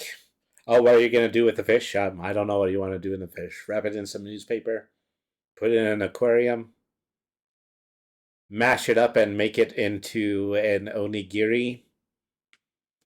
Anyways, thank you everybody for coming back. Thank you everybody for staying tuned in. This has been Tabletop Lore, is that we are listening to the Voices of the Dungeon actual play of Fabula Ultima so that we can get an idea about how some of the basic gameplay works. Let us continue. So, and don't be nervous. I'm sure you're all veteran players now and GMs, and we all are suckers and put ourselves on the into the ether of being seen. So, just know this game is rules light, and it's designed to be very fun, but it can also be built to be as complex as you want. The core rulebook has a lot of optional rules that make it really interesting, and there's things I'm afraid to touch at points because you can get things like what are called zero powers, which are the limit breaks in Final Fantasy, and I'm afraid to give that power to my players just yet. So, but that being said, we are going to jump in to our game of Fabula Ultima. Press start, as we will hop into scene 1. As I said, this game is going through a series of scenes. It is called The Skies of Denova. And actually, I am going to preload everyone's screens real quick, so they should just pop on there, because not everyone goes high performance machine. Not calling any wow, you didn't have to wave your hands. Okay.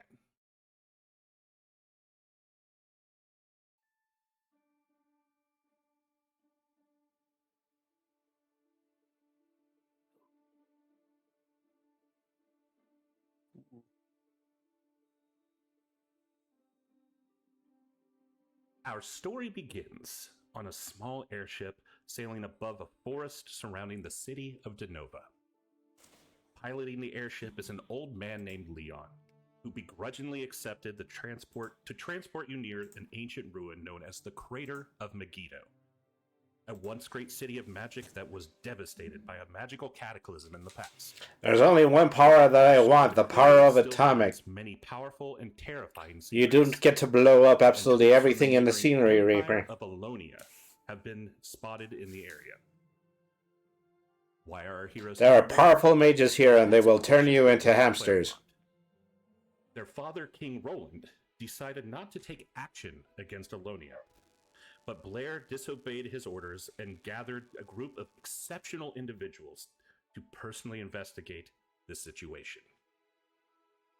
So, as we sit here on the ship, flying peacefully towards the crater of Megiddo, we are going to go through every individual and describe what their character is doing currently on the ship.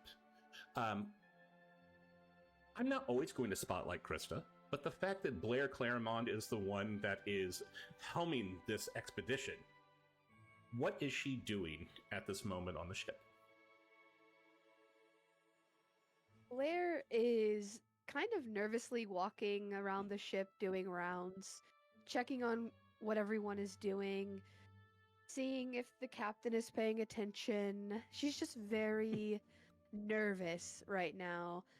Not in the sense of like she's afraid of what she's doing, but she's just like making sure that everything's running smoothly. She does not want this to go poorly. Yeah, in your rounds, when you kind of walk around, Leon, who is helming the ship, he's a little bit of an older, sun-kissed, tan man with receding hair. He's in your existence probably as one of the royal heirs. This is a lesser vessel. And you notice while he's kind of driving the ship at the wheel, you notice he kind of takes a swig of something and he sees you, he goes, and he goes, hello, your highness, and kind of tries to like do a bow, but act like everything's in order, but hoping nothing at the ready is actually being called out. She catches this and she goes, "No need. Don't bow to me." What was that, Leon? What are you doing? Sailing the airship? Oh, you mean, my confidence. Yeah, this is just something I keep at the side. Kind of keeps me focused, at the ready, not used to, undermining the kingdom and, kind of, having this whole voyage in secret. So I'm a little nervous. So this is just kind of keeping me a little, on edge. I mean, I'll stop if you want, Your Majesty. It's just I'm not used to being in this proximity too often with your royalty. A little nervous. I understand. No need. I'm just like everyone else. Well. Please, I understand. Confidence. However, we need your wits about you, so not too much, sir. I mean, if you're one of us, Your Majesty, and he pulls his flask out and kind of like offers a swig to you to see if you want some. She kind of just looks a little bit in disgust, and she's like, "That's okay, thank you." Sure, no problem. But he just seemed kind of like trying to go back to steering the ship. But as Blair continues to navigate around the ship, we're going to go to Edgar, the the inventor on the ship. What is Edgar doing currently? So I think Edgar would be either maybe below deck or maybe just like wherever we're keeping our supplies and stuff. And he's just going through and checking all of the gear and any like machinery or stuff that we have, making sure it works. And also looking for any scrap or like pieces that he could swipe to use for later, because he is gonna need some stuff to tinker with. So two things on that. I'm gonna just straight up say, yeah, you find a few pieces of scrap. So basically, what actually this is not in the module, but you being a tinkerer, you have the ability to make projects later on and do things that require scraps and stuff like that. I'm going to say you find about 15 Zenit, which is the currency, Zenit, 15 Zenit worth of parts just for your future studies and experimentation. But this is a beautiful part about Fabula Ultima. Since you are checking out the way, the workings, the gears, I'm going to let you describe what is the source of, like, how is it flying? Is it magic? Is it all gears? Is it, like, how does this work? So I think that there is probably below deck, there is like an engine, right? But it is not like a oil and coal engine. I feel like there's some sort of like crystalline structure that has like these nodes and like kind of like a Tesla coil type things that are kind of arcing this energy into these crystals that are propelling it throughout the skyship. And I'm really peeking at that hardcore because I'd like to figure out exactly how this is working. Don't quite have it yet, but I'm looking at it. Love it. As we go back to the deck of the ship, we have the darkish figure, Levine, standing at the deck. What is Levine doing on the ship right now? Levine is kind of patrolling, Brooding. around the edges, looking out, Having edge. making sure there's no trouble Possessing the inbound edge. from any direction. Got to keep everyone safe. Absolutely. Not now, Kakarot. I'm having edge. Over to Cassandra, the former captain of the Skyriders. What is Cassandra doing at this moment as they're on a probably a less provisioned ship than she's probably used to, but at the set there is a power to it. But what is she doing as far as the voyage is taking place? So Cassandra is actually kind of leaning slightly up against like the edge of the ship. Her eyes like peering across the sky, definitely like taking aim of any threats. But as she like looks about, staying very alert and like at attention, she overhears Blair and Leon talking just a little bit and kind of just shakes her head a little disappointedly.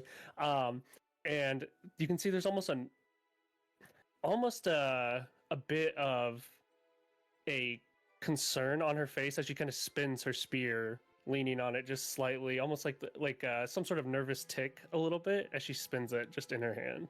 And she's just kind of peering about at the sky, just taking in everything and not really enjoying as much of being on like this, maybe a little more shoddy ship, but like ready to protect if needed. Sure. And I would say at the most, the ship is stable. It's just it's not well provisioned with weaponry and defenses and stuff like that to the level that you probably had some sort of affiliation with. But as the ship continues to move forward, the tops of the trees part abruptly, and you can start to see the crater below. An oddly circular pit descending into the ground filled with remains of ancient stone buildings and once glorious waterways that crumbled down to the depths. Just as Leon starts to prepare a descent, you start to hear a rumbling noise from the depths of the crater. Suddenly, a great beam of purple light blasts from the crater and impacts the ship. Let's change this music up here real quick. It hits the left side of the airship, and in a moment, magical energy has faded, but the vessel definitely did take a hit. Son of a catrol! You hear Leon say. I swear this is the last time I drive a bunch of adventurers around. We'll be lucky to get down there. Son of a something like that. You understand that the airship is too damaged to prevent a crash, but you may still be able to do enough to keep it from being worse. Each of you might still find a way to make it less disastrous. What we're going to do here is be introduced into checks. So, checks are the basic mechanic in Fabula Ultima. We use checks to determine whether characters manage to accomplish their objectives in a scene without suffering dangerous consequences. Now, as I stated, the airship is going towards the ground. I'm going to ask each player what their character does to try to mitigate the dangers of the crash. Now, examples would be, do you attempt to contain the magically overloaded engine? Do you help Leon steer the wheel? Do you rush to protect someone? You feel free to steal those. Fabula Ultima is not shy about letting you just take things at random and sources, but at the same time, the creativity is what makes the game fun. But basically, I'm going to have every one of you describe what they're doing, and then we're going to translate that into a check. So we'll start with, I'm going to go with Cassandra, since she was kind of on the edge, twiddling her spear kind of at nerves. So unfortunately, her nerves met the expectation. So Cassandra, seeing like Leon kind of struggling with the wheel, I am going to kind of steal that in the way that Cassandra will run up, and I take the spear and I spin it, and I want to slam it down in between to like provide a bit of, well, I guess like, is it a like a normal ship's wheel where it has like the spokes and then the whole like the spaces in between? I'll let you decide. That's for you to decide. Yeah, I would say it's like that, and so kind of like at an angle, slamming my spear down into the wood on the other side of the ship to stabilize that wheel from like overly spinning and like almost capsizing, and to try and like hold it there. And I'm just like pressing my weight deep into the spear. Love it. Let's go with Levine. What is Levine doing as the ship is chaotically starting to descend? Ooh, let's see. I would love for there to be something for her to like grab onto and like pull. Is there like perhaps a sail that's been knocked askew and she could grab a rope and try to pull it back into place? Something like that. All right. That's what I'm looking for. Absolutely. Yeah. In fact, with the impact of it, you'll see that everything's in disarray right now. You're seeing magical energy pulsing off from from below. You see sails that are just kind of moving are disrupted. So yeah, we'll do that. Looking for sail and realigning it. All right. Would their Royal Highness tell me what they are doing in the moment of chaos, as you see two of the individuals, one looking to try to help halter the wheel, the other one grabbing a sail. Now, I do want to say just real quick, checks are favorable in the statistic value of your characters, but I always encourage go with the flow and not always what you're statistically made to do at all times. All right. So, Blair's gonna yell, "What in the gods?" And she's gonna kind of grab on to something, and then I think, being like, she's the heir, so like she's not really trained in anything necessarily, just is accepting this thing that has been bestowed upon her, and so she is going to just try to use her aura to like encourage the captain, as I see that here on the character sheet. And so I think for her what that looks like is like kind of like channeling, like looking at the person she wants to encourage and like channeling this type of like energy towards them, and like she starts to hum. Love it. Some people think it's very strange, but she starts humming, so she's like Love it. Hey, just because people are reacting out of chaos, with a knee-jerk reaction, doesn't mean there isn't value in trying to stabilize people's panic. Now we go down to Edgar, who is inside the engine room, as probably is taking a base of the hit, as a magical energy is discourse up. What is Edgar doing?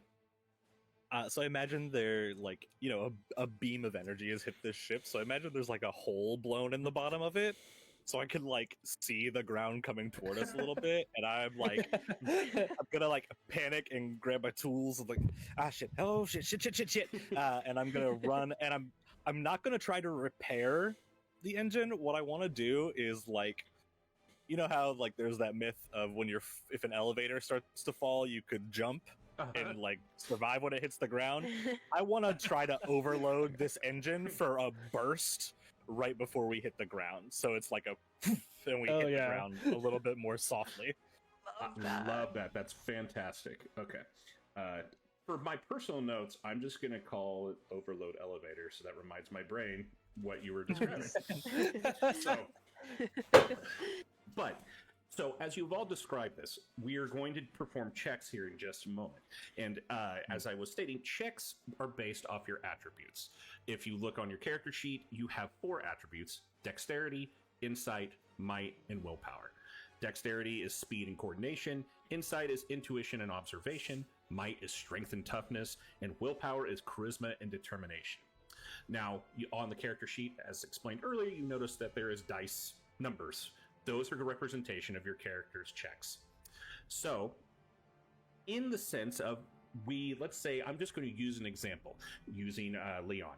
If Leon was just trying to hold on to the wheel in his own approach, I might just say that's going to require might and might, because you always roll a pair of your attributes. They can be, this is what I think in comparison to other games, instead of having preset skill checks of, stealth, whatever, telling me this and getting to kind of flare it the way it goes, I really like that in the rules light, and that's the best thing about the present it. So I would say, Leon go might, and he would roll his mights. Now, once you roll, you're trying to hit a difficulty level. An easy level is 7. A average is 10. 13's pretty hard. So, and in this, it's going to be a level 10 for everyone's rolls to achieve. So, in that, also, determine the outcome, meets it, beats it. So, whatever the deal is, if you roll a 10, you're successful. So, we'll start with going back to Cassandra, as you're talking about, as she came flinging in and just jarring her spear, keeping the wheel from going a little out of control. I figured that would require dexterity of you. As you said, you're spinning around and kind of finding a pinpoint, and then might to try to hold it at base. So I would like you to go ahead and roll a dex might. Okay. So that's a D10 and a D8. That's 6. Okay. Good first roll. So, so when you throw it in there and you try to, I wouldn't even say with that success you were able to actually get it. It was spinning so crazy you weren't able to get it directly in, but it's enough where it's still, for a moment, you hold a little might to it and it stops it for a second and makes the sails it jerks, and the sail breaks a little more as it starts to. You pull your spear back, but you just hear Leon go, "Oh God!" and he's trying to hold it onto himself, and it's pulling him with it at the moment. We will go over to now Levine, as I said, you were looking for that sail to achieve trying to grab and hold. It's broken just a little bit more, but there's still hope that you can help try to realign and maybe guide it a little further. I was going to say for that, you were looking for it and then looking for an opportunity to do it and then use your might. So it will be insight might. Okie dokie. Insight might rolling. Oof. Ooh, guys. Guys. The ship's going down. We're dying in Act 1. Nope. Love it. Not so much. But as you're able to actually, I'll let you describe the failure on that. It's like you're seeing a rope or something, trying to in doing so, where your shortcoming is. I'm gonna say, let me look at what actually rolled, because I like to let that inform me a little bit there. Absolutely. And that was okay. So yeah, neither one of those was particularly great, but I would say the bigger failing is in the might die. So I'm gonna say she grabs on and she tries, but it is just pulling too hard, and it just slides right through her hands with that rope burn kind of feeling. Ah! And everything, the chaos of the wheel not being jarred and causing to disrupt and her not catching it, you start to see you hear kind of a rumble for down below, Edgar, and you see a little bit of chaos in your two constituents, Blair, as the ship starts to go and starts descending at a lot further rate. I'm going to see if I can change that real quick here on this. Can I make that? We're going to make it just a little quicker. So now you're moving at a higher pace of speed here. So, anyone, before I don't have to assign, does anyone want to step up the two left here? What they're actually, you've already said what you're doing, so we'll go ahead and go with Blair. You see the chaos that's been taken, and there's definitely panic and reaction that may not be working in the favor of your crew as you start to hum and try to find some sort of mending in the chaos and the panic to try to help people get their footing back abroad on the ship. So I'm going to let you do willpower, because you are using your presence at a level of royalty and just existence. Oh my gosh.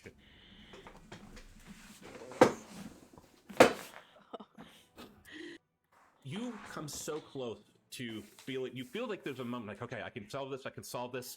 And as your presence starts to kind of, you actually see Leon kind of getting a moment like he's looking and hearing the music you're putting on. And then just all at once, the wheel kind of breaks a little more and he's like, ah, and he takes off with it. The sail starts to come down. And you see Cassandra's trying to just regain some sort of balance from not getting it into it being ejected. So we go back to the engine room where everything is seeming to be not in the best situation. Edgar, you're trying. You're sitting there looking. You're looking, and you can see that bottom, and you start to hear. Not only do you see, you start hearing of like pine trees and stuff hitting the hull of the ship, and you're getting to the point where you're trying to like, okay, I can figure this out. Figure this out. I need you to roll me an insight, and then I'm going to say dex as like some sort of reactionary to do something to achieve that. Beautiful. That is a 11. 10 on the dex, but a 1 on the insight. Hey, that's a success. So there is a moment where you're hearing the panic above and just like what's going on, and you start to hear like you hearing the impact of the trees and start and it's slowing down, and eventually you see opening and you hear the humming of the velocity of the ship, and just at the right moment you're able to find that sweet spot of trying to avoid any type of danger and getting enough of equilibrium in the air, and it impacts and you start hearing. That is the end of scene 1. As the ship crashes and it parts of the pieces start to explode. To call this a ship is a mockery any further. As you hit the ground level and you see the trench, the top of the ship has stopped right at the edge of the Megiddo crater, almost to impacting further. So I'm so glad this happened. This is the first time I've seen a failure over a success. I didn't want to give you guys foresight on this. You only needed 2 successes to fully succeed in this. Now, in Fabula Ultima, this is where the game gets, I think, fun in the narrative. We're going to go ahead and change to the next scene, which is Traits and Bonds. Change the music back up. Go.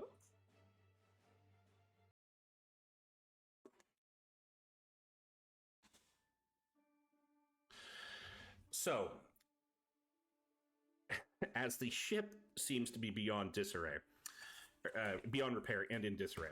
So, in this, if you would have been successful, more than likely, Leon would have been able to repair the ship within a day's travel. If this was a continuing game beyond the world, this ship is done. And there is no way of getting back anytime soon. So he's going to do what he can to try to find any type of valuable tools or whatever to try to get something rolling. But a full uplift or escape plan is probably not in the foreseeable future. On top of that, with the impact on your failures, there comes with consequences. The 3 of you who have had a unfortunate failure on the roll will take on a status effect from the crash landing. Edgar, being the one person that was able to avoid it, on the impact. So, the consequences, there is multiple status effects that come into Fabula Ultima. The 4 primary are dazed, shaken, slow, and weak. Those are next to your character sheets. The way that are next to your attributes on your character sheet. The way these work is when you're inflicted with them, each one of them has a negative drop to your die value if it's put on you. So if you are weak, your might will go down for a die. So if, for example, Say, who are you watching right now? We're watching Voices of the Dungeon podcast, and they're doing the introductory story, Fabula Ultima. Press start. I don't actually know whether or not we have their permission to watch it, but it is also that they had managed to drop this on YouTube, so they're doing their own promotion, and I do make it a point to make sure that I did include the introduction where absolutely everybody is speaking in here. So I'm sure that they would be happy that nothing was cut out that they wouldn't consider to be important. Well, I'm not going to give weak to Levine because Levine, it wasn't really weakness. It was more, we'll go with that. Let's just say that she read and then like hit her arm or did something where it impacted her and she's struggling to be able to maintain some sort of physical prowess that she's used to. So I'm going to give her the weak condition. So now her D10, her primary is now a D8 for now until it's fixed. And I will fix that on the character sheet real quick. And then with Real burn, ouch. man, I'm so happy for you guys failing. I've never been so happy to see people fail. Thanks. We'll go ahead and give Shaken to Blair, who in the moment of panic really wanted to help, but saw ultimately it did not follow through. And maybe there's a little bit of self-doubt or whatever. The Shaken effect, which I also will apply, is a negative to your willpower die. Cassandra, you're used to being able to do things under panic, but maybe it's the ship or whatever. It just wasn't to your expectation to be able to handle. I'm going to actually affect your insight by giving you a dazed effect. So I'm mark these on here with you guys just real quick. Shit ship.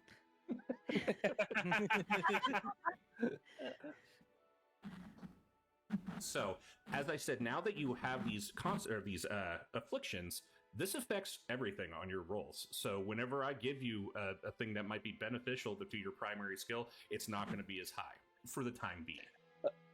Really quick question. Sure. If my insight is already a D6, it does not drop. So I'm glad you brought that up, and we're not going to really worry about that because when it comes to it, you're not feeling the way you are. While Leon is looking around for tools and stuff, you notice there's like a chest that's spilled out, and he's like, man, we got hit hard. Is everyone all right? And he starts pulling out potions and stuff to apply to you. So everyone, I just want to give you a little scare. You're losing your status effects from Leon giving you these potions. But that being said, yes, if you do not drop below a D6. So okay. There is nothing less than that. There are boons that can help boost stuff beyond a D10 to a D12, and at higher levels, you can get a natural increase as well, but never below a D6. Now, the nasty thing about this, though, is there are other status effects beyond those 4. There's also poisoned and enraged. Enraged lowers dex and insight. So if you already have an insight low, like let's say you're a D10 on that, and you have your dazed, it goes down 1. You can also be enraged and have your insight go down another, and your dex. Oh. It's brutal. So mitigating those is very important. But nonetheless, he shows up and he gets his flask and he gets some potions and he gives one to Levine, and he's like, "Are you all right, miss? I saw you trying to get the sail over there.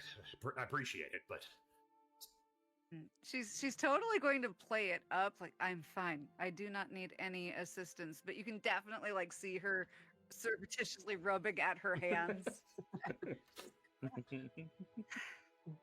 So, yes. So you will get a. I think it's a remedy on the items here. No, sorry, it's a tonic. Yeah. So the tonic will remove one status effect. So, boop, and everyone is being given one. So they go to Cassandra, and he goes, "I think that might have been my fault, Captain. I mean, I was trying to hold it, and then you came spinning this, and I thought you were coming at me, and I kind of let go, and just things went a little bit haywire. So I'm just glad you're okay. You look a little off. Here, hold on." And he also gives you a remedy, which in receipt. Yeah, she takes it and she's like, "Yeah, that was not my intention. My apologies. I'll be more clear in my instructions next time." It wasn't my intention to be shot down or crash the ship either. I want you to understand that, Your Majesty, that was not part of the plan. As he starts to walk over to Blair and takes out a remedy and goes, "I know it's probably not provisioned the way you expect it, but I'm hoping this at least can cure some of your concerns, Your Highness." And hands you this remedy to obtain or consume. Thank you. What the hell, Leon? What was that? If you tell me, I'm the pilot. You're the adventurers. You sent me over here. One thing's for sure, it handled my ship pretty damn good. At the very least, he looks around. He's like, "I'm not going anywhere soon, so I'm going to definitely be evaluating the ship the best. But I suggest whatever plan you had, you go figure out what that purple light was, so it doesn't do it again." And you Okay, we can do that. while you're taking the remedy, you see him like taking a sip of the flask too, and kind of like he's having a moment to try to calm down He's here. taking his remedy. But as we come down to Edgar, you see like it's almost like a cavern maw of the whole ship open as it's splintered, and you look over, you just see a ravine of the crater ahead of you. But your constitution, your existence seems to be somehow well intact. You start to hear the commotion, and the stairwell, it leads up pretty quickly. You hear it sounds like survivors. But what do you do? He'll go up, and I think he'll hear the tail end of Leon saying that he is not going to be going anywhere anytime soon, and he'll just like step up out of the ship, like, "Yeah, you're probably not going to be going anywhere at all. I kind of blew your engine to stop us from dying in a fiery explosion." I mean, I appreciate you saying that, kid, but at the same time, I think this was a team effort here on us all kind of getting where we're at. But at the same time, it's no one else's fault. Some magical energy just blasted the hole. Oh yeah, no, I'm not accepting blame in any way. I'm just saying, I definitely destroyed the mechanical structure fully of your engine, which may have remained intact had I not. But also, I feel that we would have probably, gotten a little worse for wear without the little blow. But anyways, how the rest of y'all feel? I actually feel fine, despite like looking at him. You see his like goggles are all like shifted around the side of his head, and his clothes are all like disheveled and scorched a little bit from the electricity. Cassandra, she's like leaning down, picking her spear up off the ground. You can see she's kind of like rubbing at her head. And she's like, "I've been worse, I suppose. Is everyone in one piece?" Yeah. Mostly, at least. So, I'm glad you all are okay. I'm so sorry. I didn't expect that. See Leo he's just like he's trying to keep cool, but you just see him down another city. He's like, you hear him all like just, "Oh shit," and he's just sitting there looking over the cliffside. And he goes, "Well, I mean, I technically got you here, Your Highness. Whatever is going on down below, that sounds like an adventurer problem, not a Leon problem. But I'm not going to be going anywhere here. At the very least, I'm going to try to make sure this is a makeshift encampment for the very short future. But I'm glad to see everyone's all right. The last thing I want to know is my undertaking of the ship came back with not only a failed ship, but a missing royal heir. So, best of luck to you guys, but I'm hoping to see you soon. Now, in this, we are now in the section of traits and bonds.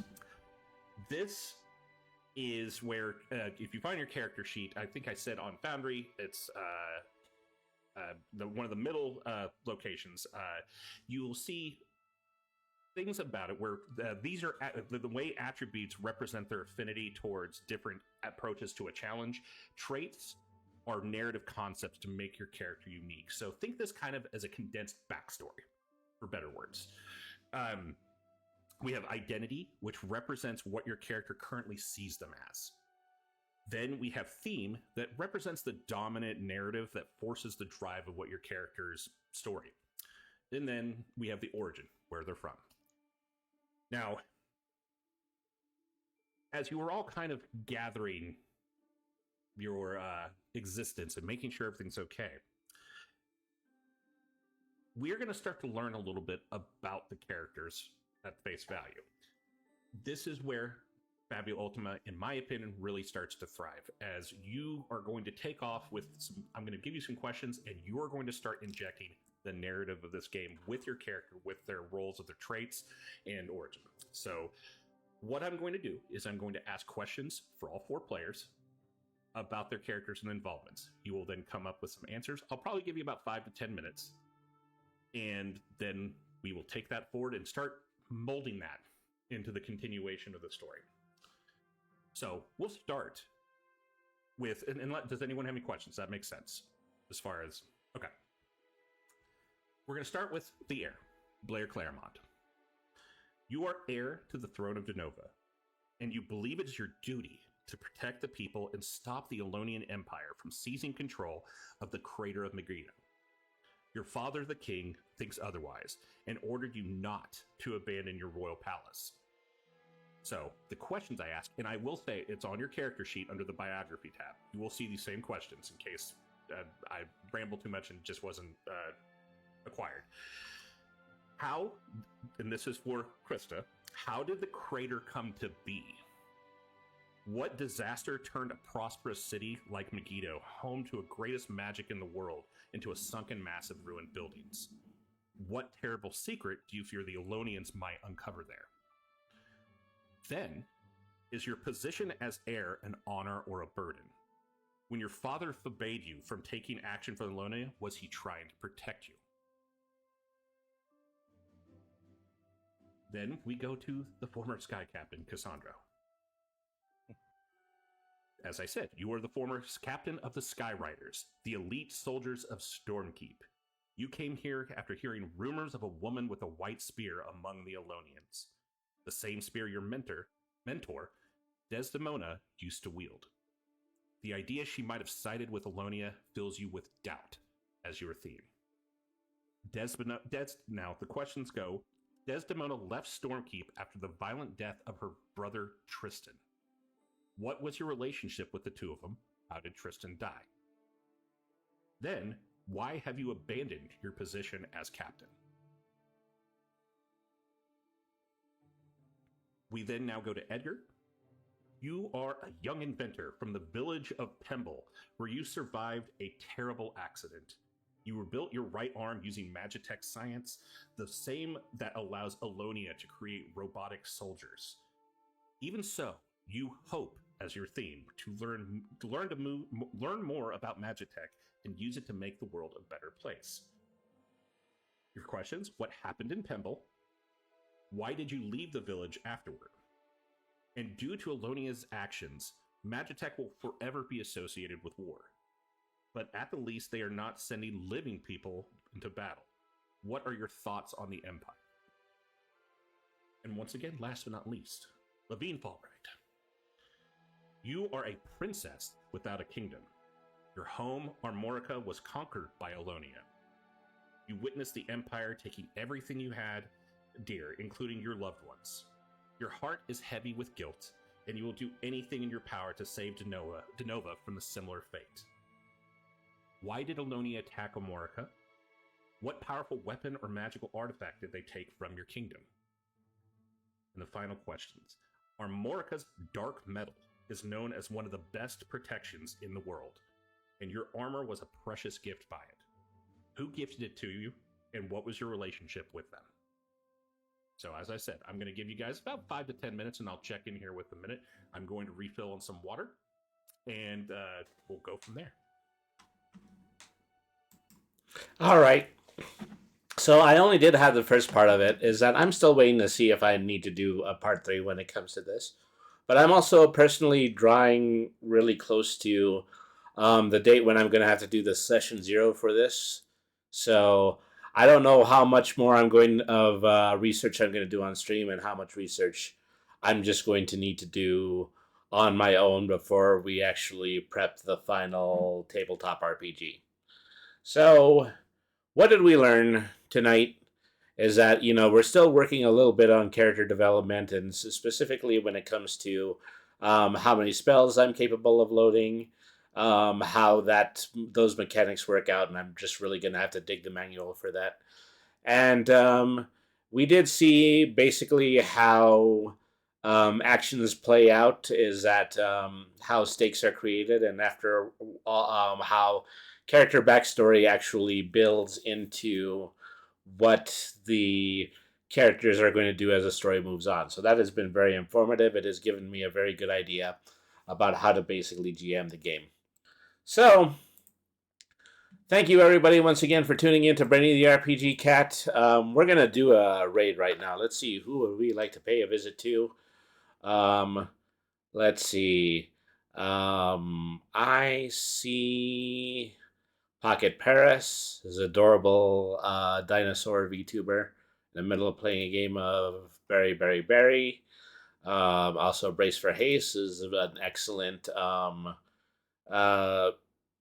artist who is also a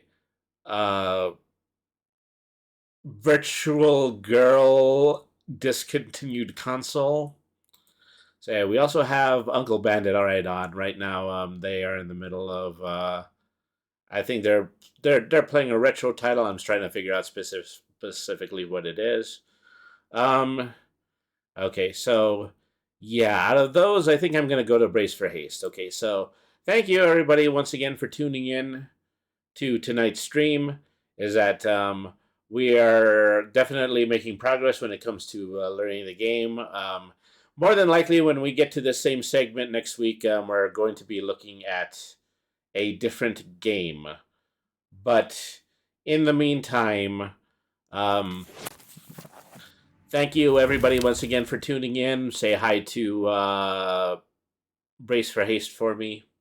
Don't forget our special raid message, Brainy Raid Roll Initiative. All right, so remember, folks, yeah. Remember, BRNY means smart. Nothing is too hard if you use your head. Always be the change you want to see in the world. Have a good evening, everybody, and thank you very much for watching.